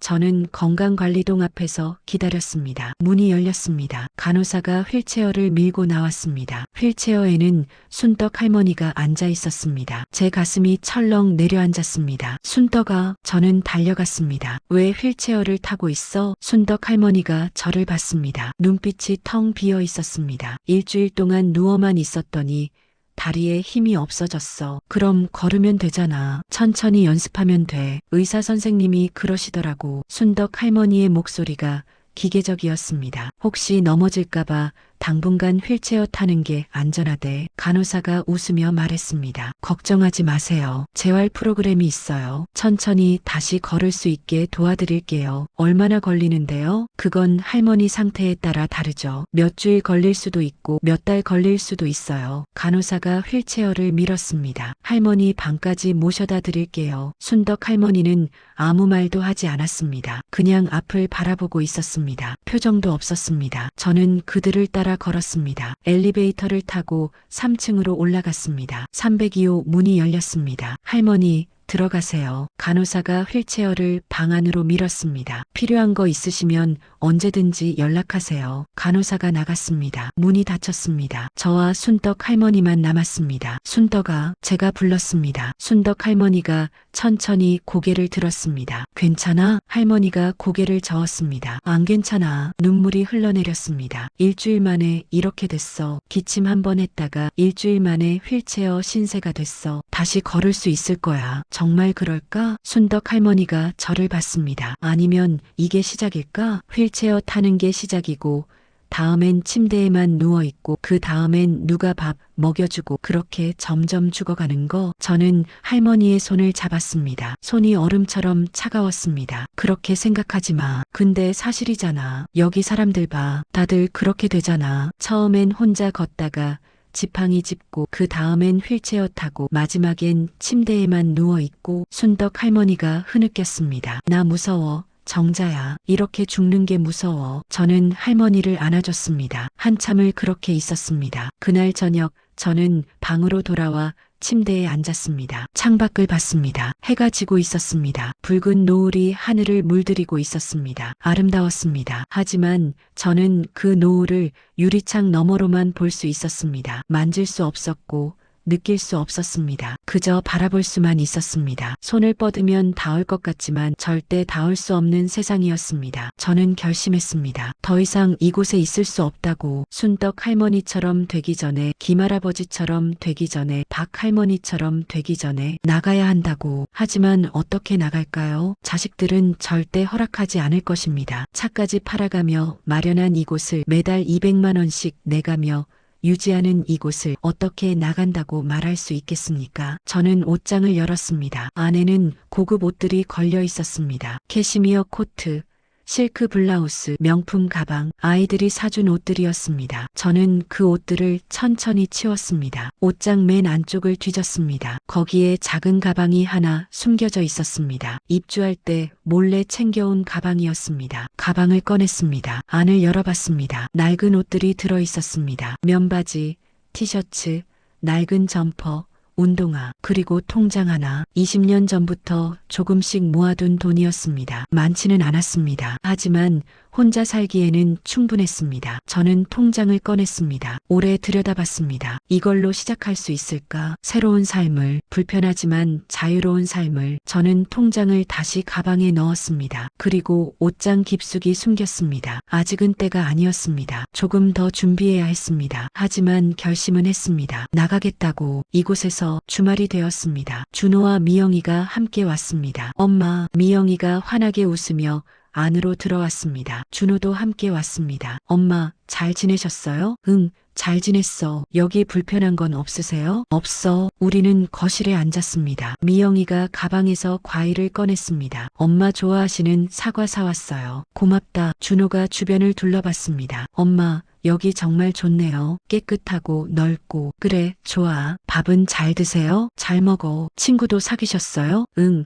옆집에 순덕이라고 할머니 한 분 계셔. 미영이가 웃었습니다. 다행이다. 엄마가 외롭지 않으시겠네요. 저는 웃으며 고개를 끄덕였습니다. 하지만 가슴 한쪽이 아팠습니다. 아이들에게 뭐라고 말해야 할까요? 엄마가 여기서 나가고 싶다고, 엄마가 답답하다고. 하지만 그럴 수 없었습니다. 아이들의 환한 얼굴을 보니 차마 그런 말을 할 수 없었습니다. 엄마, 건강하시죠? 준호가 물었습니다. 응. 건강해. 혈압은요? 정상이래. 다행이다. 엄마, 여기서 편하게 오래오래 사세요. 미영이가 제 손을 잡았습니다. 우리가 얼마나 엄마 걱정했는지 아세요? 혼자 계실 때는 매일 전화해도 걱정됐어요. 근데 이제는 안심이에요. 여기는 안전하니까. 저는 아이들을 바라봤습니다. 진심이었습니다. 정말로 저를 위해서, 저를 걱정해서 이곳을 마련한 것이었습니다. 하지만 그들은 몰랐습니다. 안전이 때로는 감옥이 될 수 있다는 것을, 편안함이 때로는 죽음이 될 수 있다는 것을. 고맙다 얘들아. 제가 말했습니다. 엄마를 이렇게 생각해줘서 당연한 거예요, 엄마. 준호가 웃었습니다. 아이들은 저녁까지 함께 있다가 돌아갔습니다. 엄마, 다음 주에 또 올게요. 알았어. 조심히 가고. 문이 닫혔습니다. 저는 혼자 남았습니다. 창가로 걸어가 밖을 내다봤습니다. 주차장에서 준호의 차가 출발하는 게 보였습니다. 차가 정문을 빠져나갔습니다. 자유롭게. 저는 그 차가 사라질 때까지 지켜봤습니다. 그리고 생각했습니다. 저도 저렇게 나갈 수 있을까? 저 정문을 통과해서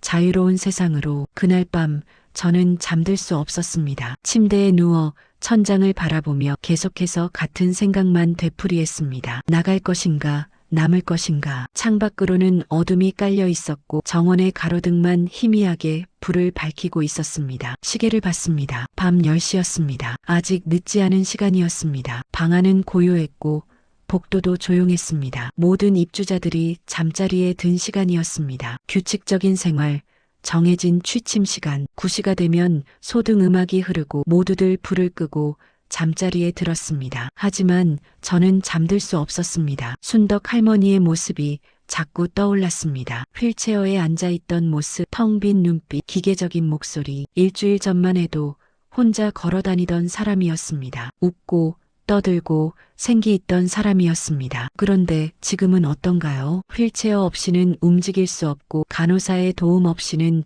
아무것도 할 수 없는 사람이 되어버렸습니다. 단 일주일 만에 기침 한 번 했다는 이유로 저는 침대에서 일어나 창가로 걸어갔습니다. 유리창에 이마를 대고 밖을 내다봤습니다. 정문이 보였습니다. 저 문 너머로 나가면 자유였습니다. 불편하고 위험하고 힘들지만 자유로운 세상이었습니다. 하지만 동시에 자식들을 배신하는 것이기도 했습니다. 차까지 팔아가며 적금까지 깨가며 매달 100만 원씩 허리띠를 졸라매며 마련해준 이곳을 제가 어떻게 버리고 나갈 수 있겠습니까? 하지만 이대로 있으면 어떻게 될까요? 6개월 후에는 저도 지팡이를 짚고 있을까요? 1년 후에는 휠체어를 타고 있을까요? 2년 후에는 침대에만 누워서 누군가 먹여주는 밥을 먹고 있을까요? 그렇게 조용히, 안전하게, 품위 있게 죽음을 기다리고 있을까요? 저는 휴대전화를 집어들었습니다. 손가락이 떨렸습니다. 큰딸 미영의 번호를 찾았습니다. 화면에 미영이의 이름이 떠올랐습니다. 한참을 그 이름을 바라봤습니다. 전화를 걸어야 할까요? 아니면 그냥 조용히 참고 살아야 할까요? 하지만 더 이상 참을 수 없었습니다. 이대로 있다가는 정말 죽을 것 같았습니다. 육체적인 죽음이 아니라 정신적인 죽음. 제 안에 있는 무언가가, 살아있고 싶다는 그 무언가가 완전히 사라져버릴 것 같았습니다. 저는 통화 버튼을 눌렀습니다. 신호음이 울렸습니다. 1번, 2번, 3번. 가슴이 빠르게 뛰었습니다. 심장 소리가 귀에 들렸습니다. 여보세요? 미영의 목소리가 들렸습니다. 약간 놀란 듯한 목소리였습니다. 밤 10시에 엄마한테서 전화가 온다는 것은 보통 좋은 일이 아니었으니까요. 미영아, 나야. 제 목소리가 떨렸습니다. 엄마, 이 시간에 왜요? 어디 아프세요? 목소리에 걱정이 가득했습니다. 아니, 안 아파. 그게 아니라. 저는 깊게 숨을 들이마셨습니다. 입술이 바짝 말랐습니다. 목구멍 도 메말랐습니다. 하지만 말해야 했습니다. 이제 더 이상 미룰 수 없었습니다. 미영아, 엄마 여기서 나가고 싶어. 그 말이 입 밖으로 나왔습니다. 전화기 너머로 침묵이 흘렀습니다. 길고 무겁고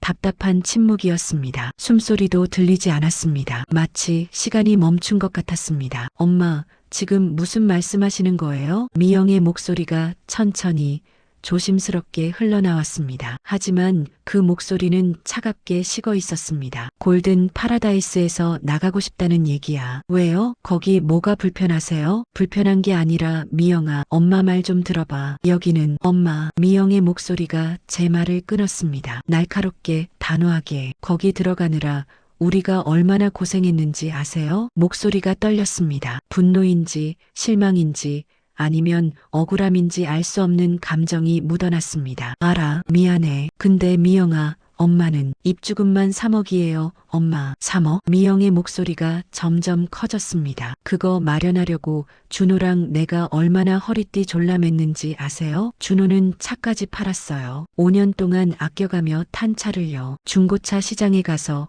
헐값에 팔았어요. 그 돈 모으려고요. 저는 아무 말도 할 수 없었습니다. 차를 팔았다는 것은 알고 있었습니다. 하지만 얼마나 아꼈던 차인지 얼마나 헐값에 팔았는지는 몰랐습니다. 나도요, 엄마. 10년 동안 모은 적금 있잖아요. 애들 대학 등록금 마련하려고 모았던 거요. 다 깼어요. 한 푼도 안 남기고 다 깼어요. 미영의 목소리가 떨렸습니다. 울고 있는 것 같았습니다. 미안해, 엄마가 정말 몰랐어. 그것뿐이 아니에요. 미영이 말을 이었습니다. 매달 관리비가 200만 원이에요. 우리 둘이서 100만 원씩 나눠서 내고 있어요. 100만 원이 얼마나 큰 돈인지 아세요? 우리 집 한 달 생활비가 그 정도예요. 그걸 매달 엄마 관리비로 내고 있어요. 가슴이 무너지는 것 같았습니다. 100만 원 매달. 미영이네 집 한 달 생활비. 그걸 쟤 때문에 쓰고 있었다는 것입니다. 몰랐어. 엄마가 정말 몰랐어. 준호네도 마찬가지예요. 애들 학원비 줄이고 외식도 안 하고 옷도 안 사 입고 그렇게 100만 원씩 모아서 엄마 관리비 내고 있어요. 미영의 목소리에서 눈물이 느껴졌습니다. 엄마, 우리가 왜 그렇게 했는지 아세요? 엄마가 안전하고 편하게 사셨으면 해서예요. 걱정 없이, 불편함 없이 혼자 계실 때는 매일 전화해도 걱정이었어요. 넘어지실까봐, 아프실까봐 밥은 제대로 드시는지, 약은 제때 드시는지 매일매일 걱정이었어요. 미영이 한숨을 쉬었습니다. 길고 깊은 한숨이었습니다. 근데 거기 계시면 안심이에요. 의사 선생님도 계시고, 간호사들도 계시고, 밥도 제때 나오고, 청소도 해주고, 엄마가 안전하게, 편하게 사실 수 있잖아요. 그게 우리가 할 수 있는 최고의 효도라고 생각했어요. 저는 눈물이 흘러내리는 것을 느꼈습니다. 뺨을 타고 주르르 흘러내렸습니다. 근데 지금 나가고 싶다고요? 미영의 목소리가 날카로웠습니다. 이유가 뭐예요? 밥이 맛없어요? 방이 좁아요? 사람들이 안 좋아요? 그게 아니라 그럼 뭐예요? 저는 입술을 깨물었습니다. 뭐라고 설명해야 할까요? 여기는 죽음을 향해 달려가는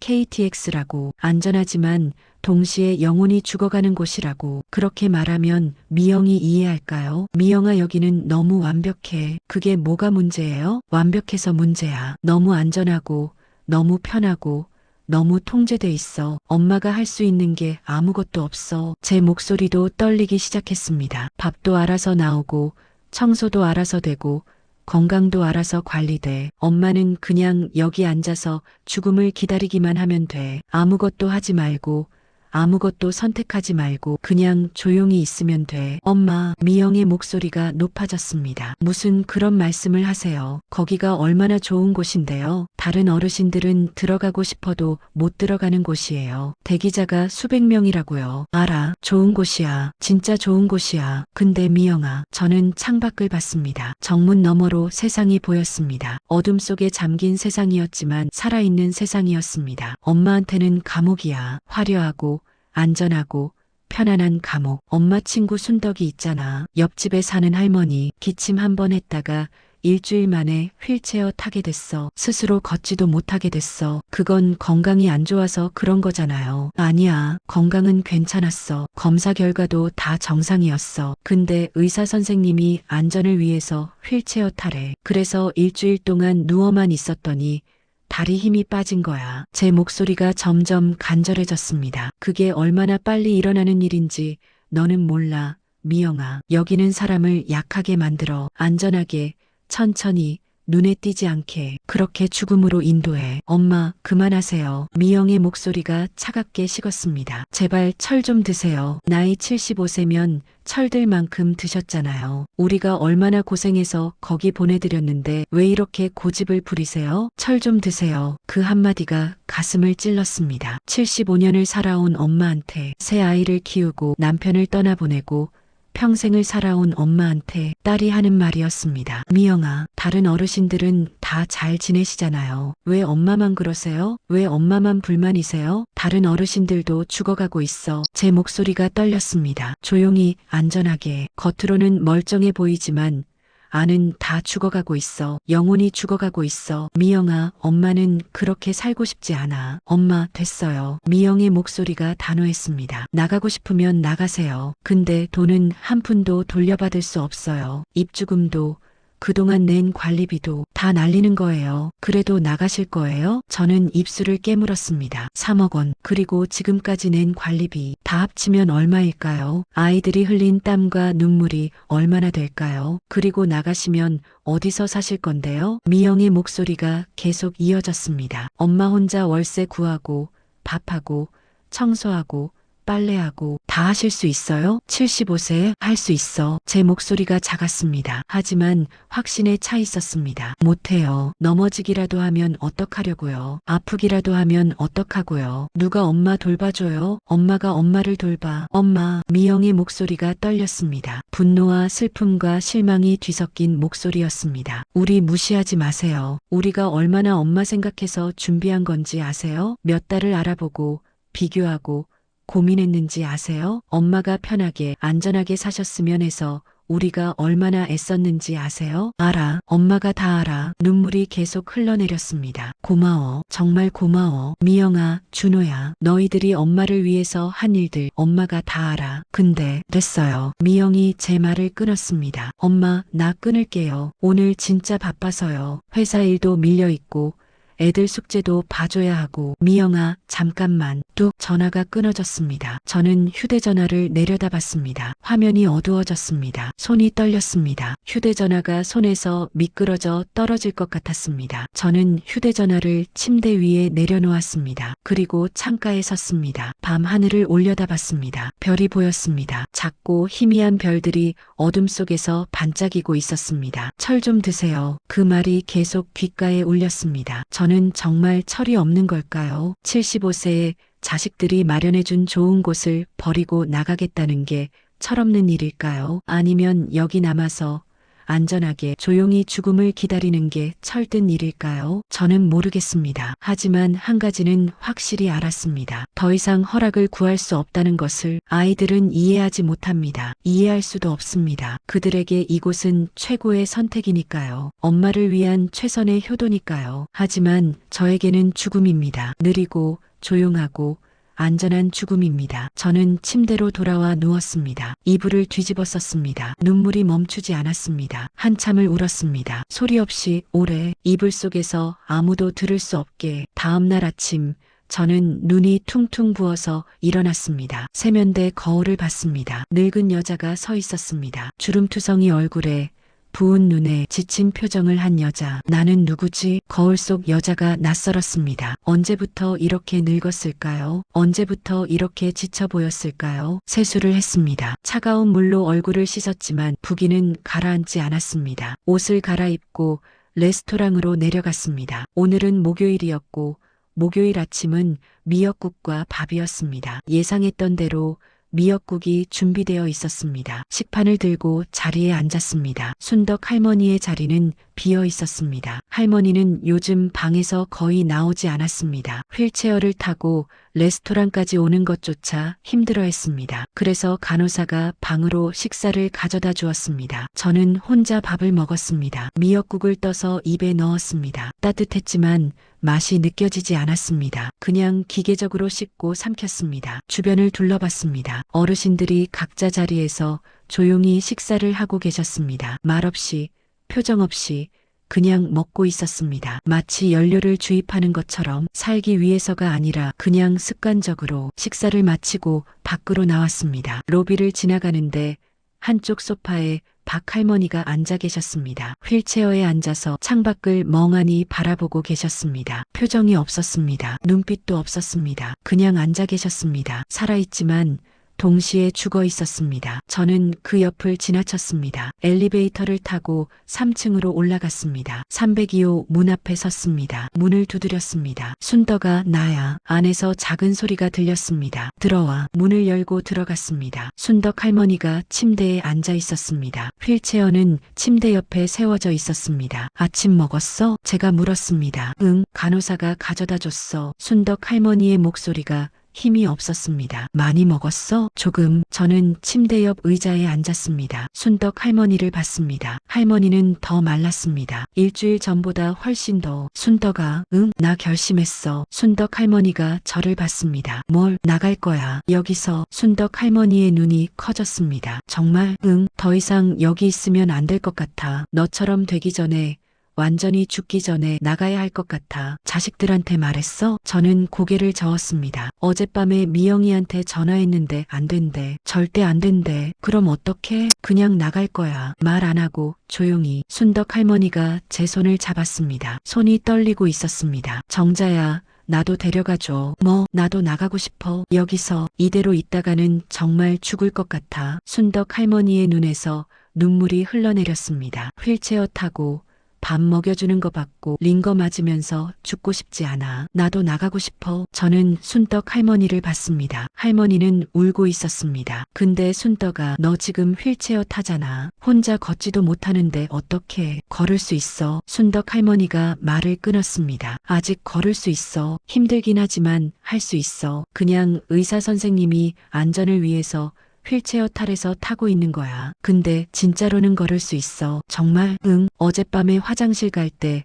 혼자 걸어봤어. 힘들긴 했지만 할 수 있었어. 순덕 할머니가 침대에서 내려왔습니다. 천천히 조심스럽게 발이 바닥에 닿았습니다. 그리고 한 걸음 내디뎠습니다. 비틀거렸지만 걸을 수 있었습니다. 맞지? 걸을 수 있어. 순덕 할머니가 웃었습니다. 오랜만에 보는 진짜 웃음이었습니다. 그럼 같이 가자. 제가 말했습니다. 같이 나가자. 여기서. 정말? 응. 혼자보다 둘이 나으니까. 우리는 서로를 안아줬습니다. 한참을 그렇게 안고 있었습니다. 그날부터 우리는 계획을 세웠습니다. 어떻게 나갈 것인지, 언제 나갈 것인지, 나가서 어디로 갈 것인지. 매일 순덕 할머니 방에서 만나 조용히 이야기를 나눴습니다. 저는 제가 숨겨둔 통장 이야기를 했습니다. 20년 동안 모은 돈이 있다고, 많지는 않지만 시작할 수는 있다고. 순덕 할머니도 비슷했습니다. 자식들 모르게 조금씩 모아둔 돈이 있었습니다. 우리 이 돈으로 월세방 하나 구하자. 순덕 할머니가 말했습니다. 같이 살면 되잖아. 둘이서. 그래, 좋아. 우리는 웃었습니다. 두렵기도 했지만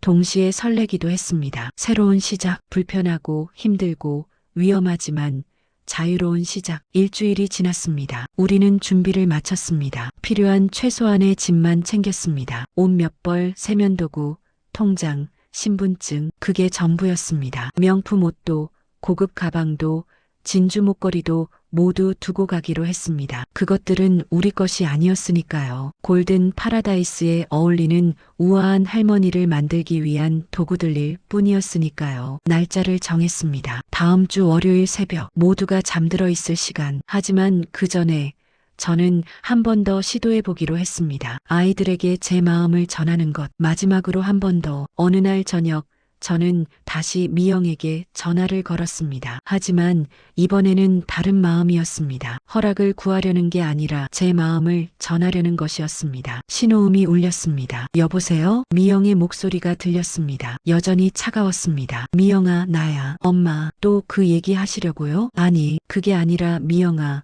엄마 얘기 좀 들어줘. 5분만. 미영이 한숨을 쉬었습니다. 빨리 하세요. 바빠요. 미영아. 저는 창밖을 봤습니다. 정문이 보였습니다. 엄마는 여기서 죽고 싶지 않아. 안전하게, 조용히, 아무 문제 없이 죽고 싶지 않아. 엄마는 살고 싶어? 진짜로 살고 싶어? 엄마, 거기서 사시잖아요. 아니야. 엄마는 거기서 살고 있는 게 아니야. 그냥 죽음을 기다리고 있는 거야. 제 목소리가 떨렸습니다. 불편해도 좋아. 힘들어도 좋아. 엄마가 직접 밥하고, 청소하고, 빨래하고 그렇게 살고 싶어. 여기는 너무 완벽해서 엄마가 할 게 아무것도 없어. 그냥 앉아서 죽음을 기다리기만 하면 돼. 엄마, 그게 무슨 말이에요? 미영아, 엄마 친구 순덕이 있잖아. 기침 한 번 했다가 일주일 만에 휠체어 타게 됐어. 검사 결과는 정상이었는데도 안전을 위해서래. 그렇게 일주일 동안 누워 있었더니 다리 힘이 빠진 거야. 저는 계속 말했습니다. 박 할머니는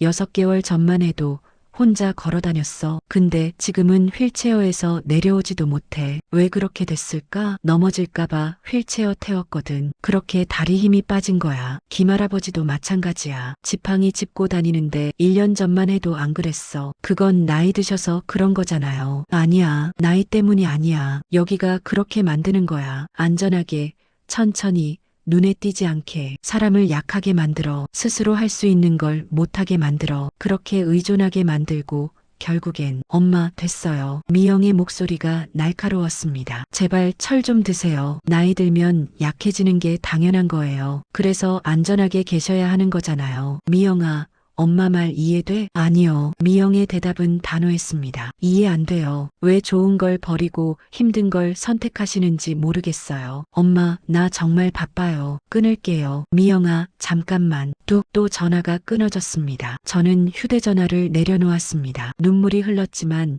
이번에는 덜 아팠습니다. 이미 예상했던 일이었으니까요. 저는 결심을 굳혔습니다. 월요일 새벽 순덕 할머니와 함께 조용히 아무 말 없이 나가기로. 그날 밤 저는 짐을 쌌습니다. 낡은 가방에 옷 몇 벌, 세면도구, 통장을 넣었습니다. 무겁지 않았습니다. 한 손으로도 들 수 있을 정도였습니다. 고급 옷들은 그대로 두었습니다. 명품 가방도, 진주 목걸이도, 캐시미어 코트도 모두 옷장에 그대로 걸어두었습니다. 저는 낡은 운동화를 꺼냈습니다. 20년 넘게 신었던 운동화였습니다. 밑창이 닳았고 옆구리가 찢어졌지만 제일 편한 신발이었습니다. 침대에 앉아 그 운동화를 바라봤습니다. 이 신발을 신고 얼마나 많은 곳을 걸어 다녔을까요? 시장도 가고 공원도 가고 아이들 학교도 가고 그때는 힘들었습니다. 매일 걷고 뛰고 움직였습니다. 하지만 살아 있었습니다. 진짜로 살아 있었습니다. 이제 다시 그 삶으로 돌아가는 것입니다. 불편하고 힘들고 위험하지만 살아있는 삶으로. 창밖을 봤습니다. 정문이 보였습니다. 월요일 새벽이면 저 문을 통과할 것입니다. 순덕 할머니와 함께 자유를 향해. 가슴이 두근거렸습니다. 두렵기도 했지만 동시에 설레기도 했습니다. 새로운 시작, 75세의 새로운 시작. 월요일 새벽 5시 30분이었습니다. 알람 소리 없이 눈이 떠졌습니다. 긴장 때문이었는지 어젯밤 제대로 잠들지 못했습니다. 1시간마다 깨어나서 시계를 확인했고 다시 눈을 감았고 또 깨어났습니다. 그렇게 밤을 보냈습니다. 창밖을 봤습니다. 아직 어두웠습니다. 해가 뜨기 전 세상이 잠들어 있는 시간이었습니다. 골든 파라다이스도 조용했습니다. 복도에서 아무 소리도 들리지 않았습니다. 모두가 잠들어 있었습니다. 규칙적인 생활을 하는 사람들답게 모두 깊은 잠에 빠져 있을 것입니다. 저는 천천히 침대에서 일어났습니다. 어젯밤 미리 준비해둔 옷을 꺼냈습니다. 낡은 면바지, 낡은 티셔츠, 낡은 점퍼. 2년 전 이곳에 올 때 몰래 챙겨왔던 옷들이었습니다. 자식들 눈에는 띄지 않게 가방 맨 밑에 숨겨서 가져왔던 옷들. 언젠가 이런 날이 올 것 같아서 미리 준비했던 것인지도 모릅니다. 옷을 갈아입었습니다. 명품 잠옷을 벗고 낡은 옷을 입었습니다. 거울을 봤습니다. 명품 옷을 입은 우아한 할머니가 아니었습니다. 그냥 평범한 75세 할머니였습니다. 주름진 얼굴에 희끗희끗한 머리에 낡은 옷을 입은 평범한 할머니. 하지만 이게 진짜 저였습니다. 꾸미지 않은, 포장하지 않은, 있는 그대로의 정자였습니다. 가방을 들었습니다. 무겁지 않았습니다. 옷 몇 벌, 세면도구, 통장, 그게 전부였습니다. 2년 동안 이곳에서 모은 것들은 아무것도 가져가지 않았습니다. 그것들은 제 것이 아니었으니까요. 골든 파라다이스의 정자가 가진 것들일 뿐 진짜 정자의 것은 아니었으니까요. 방 안을 마지막으로 둘러봤습니다. 30평짜리 넓은 공간,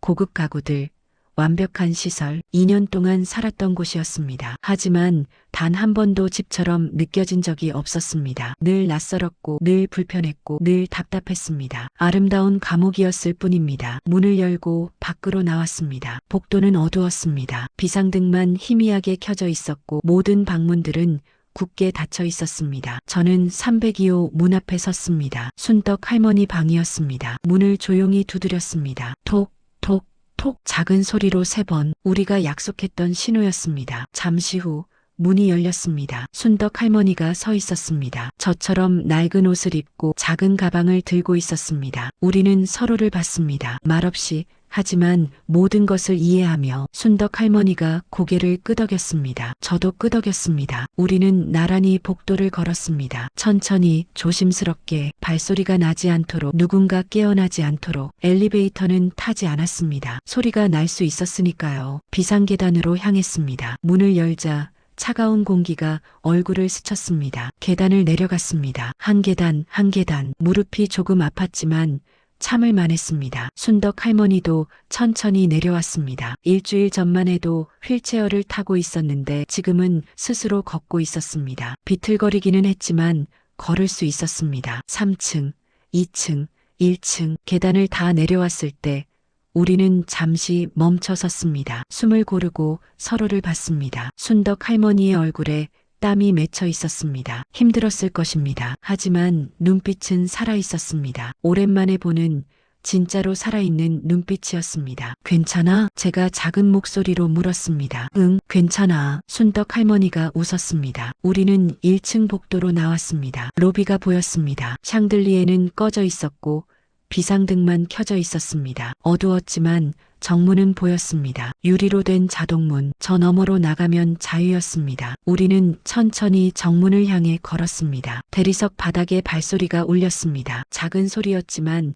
고요한 로비에서는 크게 들렸습니다. 경비실에 불이 켜져 있었습니다. 안에 경비원이 있을 것입니다. 우리는 서로를 봤습니다. 순덕 할머니가 제 손을 잡았습니다. 손이 떨리고 있었습니다. 저도 떨리고 있었습니다. 하지만 우리는 계속 걸었습니다. 정문 앞에 섰습니다. 자동문이었지만 밤에는 잠겨 있었습니다. 안전을 위해서 입주자들이 함부로 나가지 못하도록 경비원이 밖으로 나왔습니다. 젊은 남자였습니다. 25쯤 되어 보였습니다. 잠에서 덜 깬 얼굴로 우리를 봤습니다. 그리고 눈이 커졌습니다. 할머니들, 이 시간에 어디 가세요? 목소리에 놀람이 묻어났습니다. 새벽 5시 반에 2명의 할머니가 가방을 들고 정문 앞에 서 있다는 것은 평범한 일이 아니었으니까요. 저는 경비원을 똑바로 봤습니다. 산책 좀 하려고요. 산책이요? 지금 새벽 5시 반인데요. 경비원은 우리 얼굴을 번갈아 봤습니다. 혹시 치매 증상이 있는 건 아닌지, 길을 잃은 건 아닌지 확인하려는 눈빛이었습니다. 요즘 일찍 일어나는 버릇이 들어서요. 해 뜨기 전에 걷는 게 좋더라고요. 제 목소리는 침착했습니다. 떨리지 않았고 흔들리지 않았습니다. 경비원이 우리 손에 든 가방을 봤습니다. 가방은 왜 들고 계세요? 물이랑 수건 넣었어요. 산책할 때 필요하잖아요. 순덕 할머니가 덧붙였습니다. 경비원은 여전히 의심스러운 표정이었습니다. 우리를 번갈아 보더니 경비실 안을 돌아봤습니다. 아마 매뉴얼을 확인하려는 것 같았습니다. 이런 상황에서 어떻게 해야 하는지. 할머니들, 혹시 경비원이 조심스럽게 말을 꺼냈습니다. 나가시려는 거 아니죠? 저는 잠시 망설였습니다. 거짓말을 계속해야 할까요? 아니면 진실을 말해야 할까요? 하지만 더 이상 거짓말하고 싶지 않았습니다. 75년을 살면서 충분히 많은 거짓말을 했습니다. 이제는 진실만 말하고 싶었습니다. 맞아요. 나가려고요. 제가 말했습니다. 경비원의 눈이 더 커졌습니다. 보호자 동의 받으셨어요? 아니요. 그럼 안 돼요. 규정상 보호자 동의 없이는 외출하실 수 없어요. 경비원의 목소리가 조금 높아졌습니다. 당황한 것 같았습니다. 저희 75세예요. 제가 천천히 말했습니다. 제 발로 걷고 제 발로 결정할 수 있어요. 문 열어주세요. 하지만 규정이 뭔데요? 순덕 할머니가 말했습니다. 우리가 감옥에 갇힌 죄수예요. 우리 돈 내고 여기 사는 사람들이에요. 나가고 싶으면 나갈 수 있어야죠. 경비원이 난처한 표정을 지었습니다. 할머니들, 이러시면 저도 곤란해요. 위에 보고해야 하고. 보고하세요. 제가 말했습니다. 그 전에 우리는 나갈 거예요. 저는 자동문 센서 앞으로 걸어갔습니다. 순덕 할머니도 따라왔습니다. 문이 천천히 열리기 시작했습니다. 쉬익 하는 소리와 함께 경비원이 급하게 말했습니다. 할머니, 잠깐만요. 정말 나가시면 고맙습니다. 제가 경비원을 돌아보며 말했습니다. 2년 동안 수고하셨어요. 그리고 문을 나섰습니다. 순덕 할머니도 함께. 차가운 새벽 공기가 얼굴을 스쳤습니다. 2년 만에 느끼는 진짜 바깥 공기였습니다. 유리창 너머가 아닌 직접 맞는 바람이었습니다. 차가웠지만 상쾌했습니다. 살아있다는 느낌이 들었습니다. 발걸음을 옮겼습니다. 한 발 한 발 뒤에서 경비원의 목소리가 들렸습니다. 할머니들 돌아오세요. 하지만 우리는 멈추지 않았습니다. 계속 걸었습니다. 골든 파라다이스 정문에서 멀어졌습니다. 10m, 20m, 30m 점점 멀어졌습니다. 저는 뒤돌아봤습니다. 거대한 건물이 서 있었습니다. 유리 외벽이 새벽 하늘을 반사하고 있었습니다. 아름다웠습니다. 완벽했습니다. 하지만 저에게는 감옥이었습니다. 화려하고 안전하고 편안한 감옥. 저는 고개를 돌렸습니다. 앞을 봤습니다. 그리고 걸었습니다. 순덕 할머니와 나란히 어디로 가야 할지 몰랐습니다. 하지만 괜찮았습니다. 일단 여기서 벗어나는 것. 그게 중요했습니다. 조금 걷다가 버스 정류장이 보였습니다. 아직 첫차 시간이 아니었지만 우리는 그곳에 앉았습니다. 가방을 내려놓고 벤치에 앉았습니다. 숨이 찼습니다. 오랜만에 이렇게 걸어서였습니다. 순덕 할머니도 거칠게 숨을 쉬고 있었습니다. 하지만 우리는 웃고 있었습니다. 정자야, 순덕 할머니가 말했습니다. 응, 우리 진짜 나왔네. 응, 나왔어. 무섭지 않아? 무서워. 근데 동시에 기분 좋아. 순덕 할머니가 웃었습니다. 나도. 우리는 한참을 그렇게 앉아 있었습니다. 말없이. 하지만 마음은 통하며 해가 떠오르기 시작했습니다. 동쪽 하늘이 붉게 물들었고 점점 밝아졌습니다. 새들이 지저귀기 시작했습니다. 세상이 깨어나고 있었습니다. 저도 깨어나고 있었습니다. 2년 동안의 긴 잠에서 버스가 왔습니다. 첫 차였습니다. 우리는 탔습니다. 교통카드를 찍었습니다. 삑 하는 소리가 반가웠습니다. 뒷자리에 앉았습니다. 창밖을 봤습니다. 해가 완전히 떠올랐습니다. 붉은 하늘이 점점 파랗게 변하고 있었습니다. 버스가 달렸습니다. 서울 시내로 들어갔습니다. 사람들이 하나둘 타기 시작했습니다. 출근하는 사람들이었습니다. 모두 바빴습니다. 휴대전화를 보거나 졸거나 창밖을 보거나 저는 그 모습들을 하나하나 봤습니다. 살아있는 사람들이었습니다. 진짜로 살아있는 사람들, 바쁘고 피곤하고 때로는 짜증도 내지만 살아있는 사람들. 버스에서 내렸습니다. 어느 동네인지 잘 몰랐습니다. 그냥 끌리는 대로 내렸습니다. 골목길을 걸었습니다. 낡은 빌라들이 늘어서 있었습니다. 골든 파라다이스와는 정반대였습니다. 낡고 좁고 지저분했습니다. 하지만 살아있었습니다. 아침 준비하는 냄새가 났습니다. 된장찌개 끓이는 냄새, 밥 짓는 냄새, 커피 끓이는 냄새, 빨래 돌아가는 소리가 들렸습니다. 아이들 울음소리도 들렸습니다. 엄마가 아이를 달래는 목소리도 들렸습니다. 사람 사는 냄새였습니다. 진짜 삶의 냄새였습니다. 저는 그 냄새를 깊이 들이마셨습니다. 가슴이 뜨거워졌습니다. 정자야, 우리 어떻게 할 거야? 순덕 할머니가 물었습니다. 일단 방부터 구하자. 둘이서 살 수 있는 작은 방. 그래, 그게 좋겠다. 우리는 부동산을 찾았습니다. 골목길을 걸어가니 작은 부동산이 보였습니다. 문이 열려 있었습니다. 안으로 들어갔습니다. 어서 오세요. 중년 남자가 인사했습니다. 책상에 앉아 신문을 보고 있었는데 우리를 보고 일어났습니다. 월세 방 알아보러 왔어요. 제가 말했습니다. 아, 네. 어떤 걸 찾으세요? 싸고 작은 거요. 둘이서 살 거예요. 남자가 컴퓨터를 켰습니다. 이 근처에 괜찮은 게 몇 개 있는데요. 보증금 500에 월세 40 정도면 원룸 하나 있어요. 좀 낡긴 한데 살만해요. 괜찮아요. 볼 수 있을까요? 네. 지금 가실래요? 네. 남자가 열쇠를 들고 일어났습니다. 우리는 함께 밖으로 나왔습니다. 5분쯤 걸었습니다. 낡은 빌라 2층이었습니다. 계단을 올라갔습니다. 삐걱거렸습니다. 페인트가 벗겨진 철제 계단이었습니다. 남자가 문을 열었습니다. 여기에요. 좁은 원룸이었습니다. 10평도 안 되어 보였습니다. 거실과 침실이 같은 공간이었고 부엌은 싱크대 하나가 전부였습니다. 화장실은 작았습니다. 벽지는 낡았고 바닥도 삐걱거렸습니다. 창문은 작았지만 햇빛이 들어왔습니다. 골든 파라다이스와는 비교도 안 되었습니다. 30평과 10평의 차이, 고급 가구와 낡은 공간의 차이, 완벽한 시설과 부족한 시설의 차이. 하지만 저는 웃었습니다. 여기로 할게요. 남자가 놀란 표정을 지었습니다. 네, 다른 데도 보시고 결정하시는 게 괜찮아요. 여기가 좋아요. 순덕 할머니도 고개를 끄덕였습니다. 저도 좋아요. 여기로 해요. 남자가 어리둥절한 표정이었지만 곧 웃었습니다. 알겠습니다. 그럼 계약서 쓰러 가실까요? 네. 다시 부동산으로 돌아갔습니다. 계약서를 썼습니다. 저는 가방에서 통장을 꺼냈습니다. 20년 동안 모은 돈이었습니다. 은행에 가서 돈을 인출했습니다. 보증금 500만 원.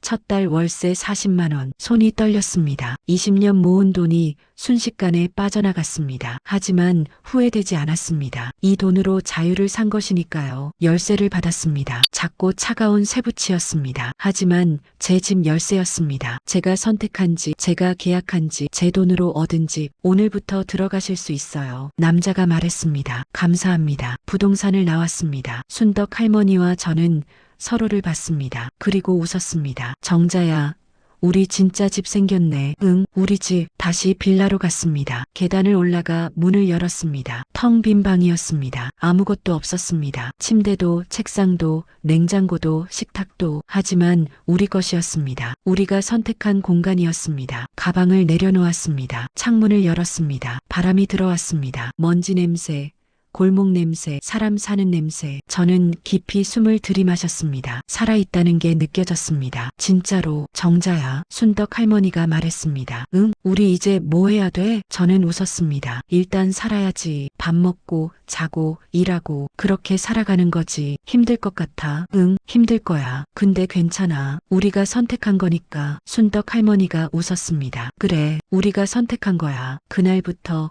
우리의 새로운 삶이 시작되었습니다. 먼저 중고가게에 갔습니다. 침대 2개를 샀습니다. 싸고 낡았지만 우리가 고른 것이었습니다. 냉장고도 샀습니다. 작고 오래됐지만 우리가 산 것이었습니다. 식탁도 샀습니다. 의자도 샀습니다. 하나하나 직접 골랐습니다. 배달이 오고 우리는 함께 가구를 배치했습니다. 어디에 놓을지, 어떻게 배치할지 모두 우리가 결정했습니다. 누가 시키는 대로가 아니라 우리가 원하는 대로. 저녁이 되었습니다. 시장에 갔습니다. 채소를 샀습니다. 배추, 무, 파, 마늘, 고추. 손으로 직접 골랐습니다. 싱싱한 것, 신선한 것, 좋아 보이는 것. 가격도 흥정했습니다. 할머니, 이거 얼마예요? 5,000원이요. 좀 깎아주세요. 단골할게요. 상인이 웃었습니다. 그럼 4,000원 주세요. 감사합니다. 장을 보고 집으로 돌아왔습니다. 가방이 무거웠습니다. 계단을 올라갈 때 숨이 찼습니다. 하지만 기분이 좋았습니다. 제가 산 것들이었으니까요. 집에 와서 김치를 담갔습니다. 20년 만이었습니다. 골든 파라다이스에서는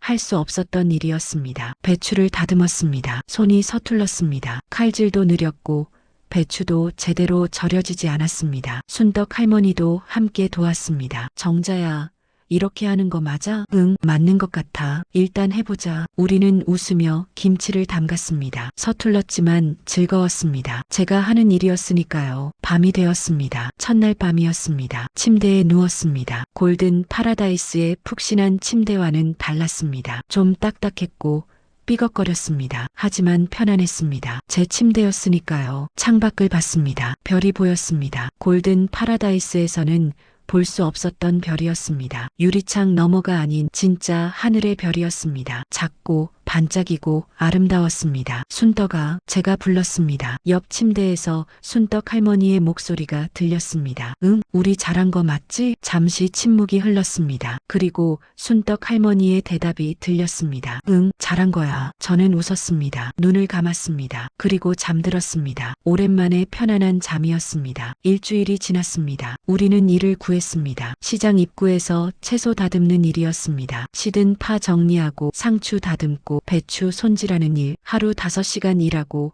하루 5만 원 받았습니다. 많지 않았습니다. 하지만 제가 번 돈이었습니다. 제 손으로, 제 노력으로 일을 시작한 첫날이었습니다. 아침 7시에 시장에 갔습니다. 상인 아주머니가 저희를 맞아주었습니다. 어서 와요. 오늘부터 일하는 거죠? 네. 자, 여기 앉아서 이 파들 다듬어 주세요. 시든 잎 떼어내고 뿌리 정리하고. 알겠습니다. 작은 의자에 앉았습니다. 플라스틱 의자였는데 삐걱거렸습니다. 파 한 단을 집어들었습니다. 시든 잎을 떼어냈습니다. 노랗게 변한 잎, 말라 비틀어진 잎 하나하나 떼어내고 뿌리를 정리했습니다. 손이 아팠습니다. 거칠어진 파잎이 손을 긁었고 뿌리의 흙이 손톱 사이로 들어갔습니다. 하지만 멈추지 않았습니다. 계속 다듬었습니다. 한 단, 두 단, 세 단, 시간이 흘렀습니다. 허리가 아프기 시작했습니다. 오랫동안 앉아 있어서였습니다. 무릎도 쑤셨습니다. 하지만 괜찮았습니다. 제가 선택한 일이었으니까요. 점심시간이 되었습니다. 아주머니가 김밥을 건네주었습니다. 이거 먹어요. 점심, 감사합니다. 김밥을 받아 먹었습니다. 따뜻했고 맛있었습니다. 직접 만든 김밥 맛이었습니다. 공장에서 만든 것이 아닌 사람 손으로 만든 맛이었습니다. 할머니들,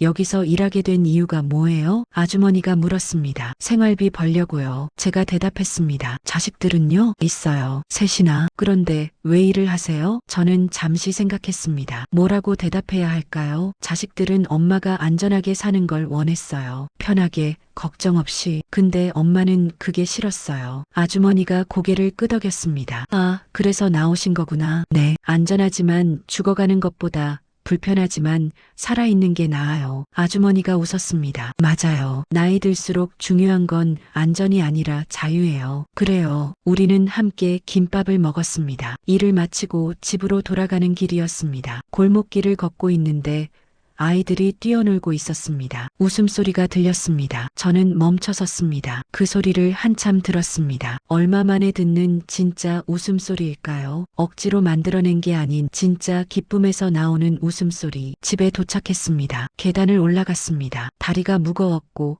허리가 아팠습니다. 하지만 기분은 좋았습니다. 문을 열고 들어갔습니다. 순덕 할머니가 먼저 와 있었습니다. 정자야 왔어? 응. 너는? 나는 조금 일찍 끝났어. 순덕 할머니가 부엌에서 뭔가를 하고 있었습니다. 뭐해? 저녁 준비. 오늘 우리가 담근 김치로 김치찌개 끓이려고. 저는 웃었습니다. 좋다. 나도 도와줄게. 함께 저녁을 준비했습니다. 밥을 짓고 김치찌개를 끓였습니다. 우리가 담근 김치로 냄새가 좋았습니다. 공장 김치와는 다른 냄새, 집에서 담근 김치 냄새. 저녁을 먹었습니다. 작은 식탁에 둘이 마주 앉아 김치찌개는 맛있었습니다. 우리가 만든 것이었으니까요. 맛있다. 순덕 할머니가 말했습니다. 그치? 우리가 만든 거라 그런가 봐. 응, 골든 파라다이스 음식보다 훨씬 맛있어. 우리는 웃었습니다. 식사를 마치고 설거지를 했습니다. 손이 거칠어졌습니다. 20년 만에 하는 설거지였습니다. 하지만 싫지 않았습니다. 제가 쓴 그릇을 제가 씻는 것이었으니까요. 한 달이 지났습니다. 휴대전화가 울렸습니다. 미영이었습니다. 저는 한참을 휴대전화를 바라보다가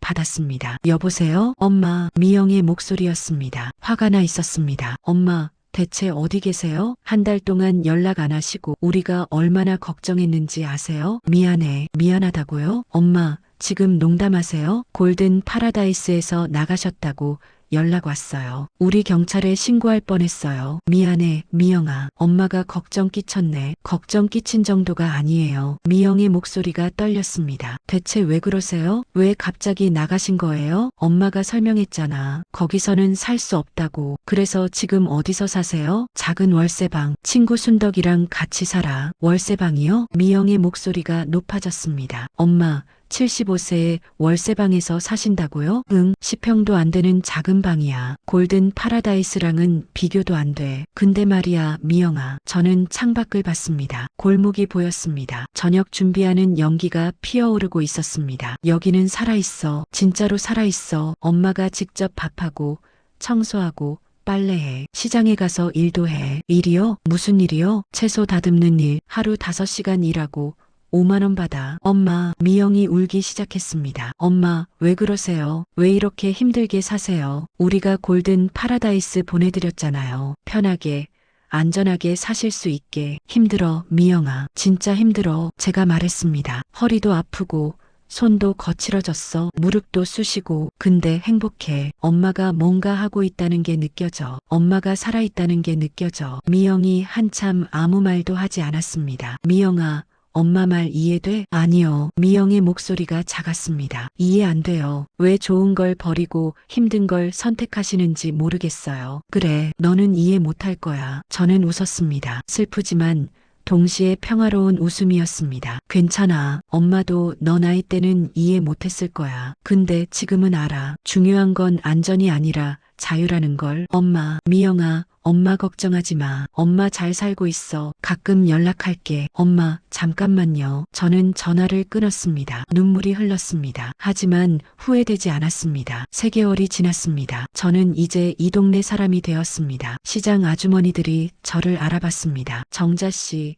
오늘도 일하러 왔어요? 네, 언니. 고생 많아요. 괜찮아요. 일을 하고 집으로 돌아가고 밥을 하고 잠을 잤습니다. 매일 똑같은 일상이었지만 골든 파라다이스의 일상과는 달랐습니다. 제가 선택한 일상이었으니까요. 6개월이 지났을 때였습니다. 어느 날 저녁 문 두드리는 소리가 들렸습니다. 문을 열었습니다. 미영이 서 있었습니다. 옆에 준호도 있었습니다. 엄마, 미영의 눈이 빨갛게 부어 있었습니다. 들어와. 2사람이 안으로 들어왔습니다. 좁은 방을 둘러봤습니다. 낡은 침대, 작은 냉장고, 삐걱거리는 바닥. 미영이 입술을 깨물었습니다. 엄마 여기서 사세요? 응, 너무 좁아요. 골든 파라다이스에 비하면 골든 파라다이스보다 좋아. 미영이 고개를 들었습니다. 뭐가 좋아요? 좁고 낡고 불편한데 엄마 거야. 제가 말했습니다. 엄마가 선택한 곳이야. 엄마가 계약하고 엄마 돈으로 얻은 집이야. 그게 중요해. 준호가 말했습니다. 엄마,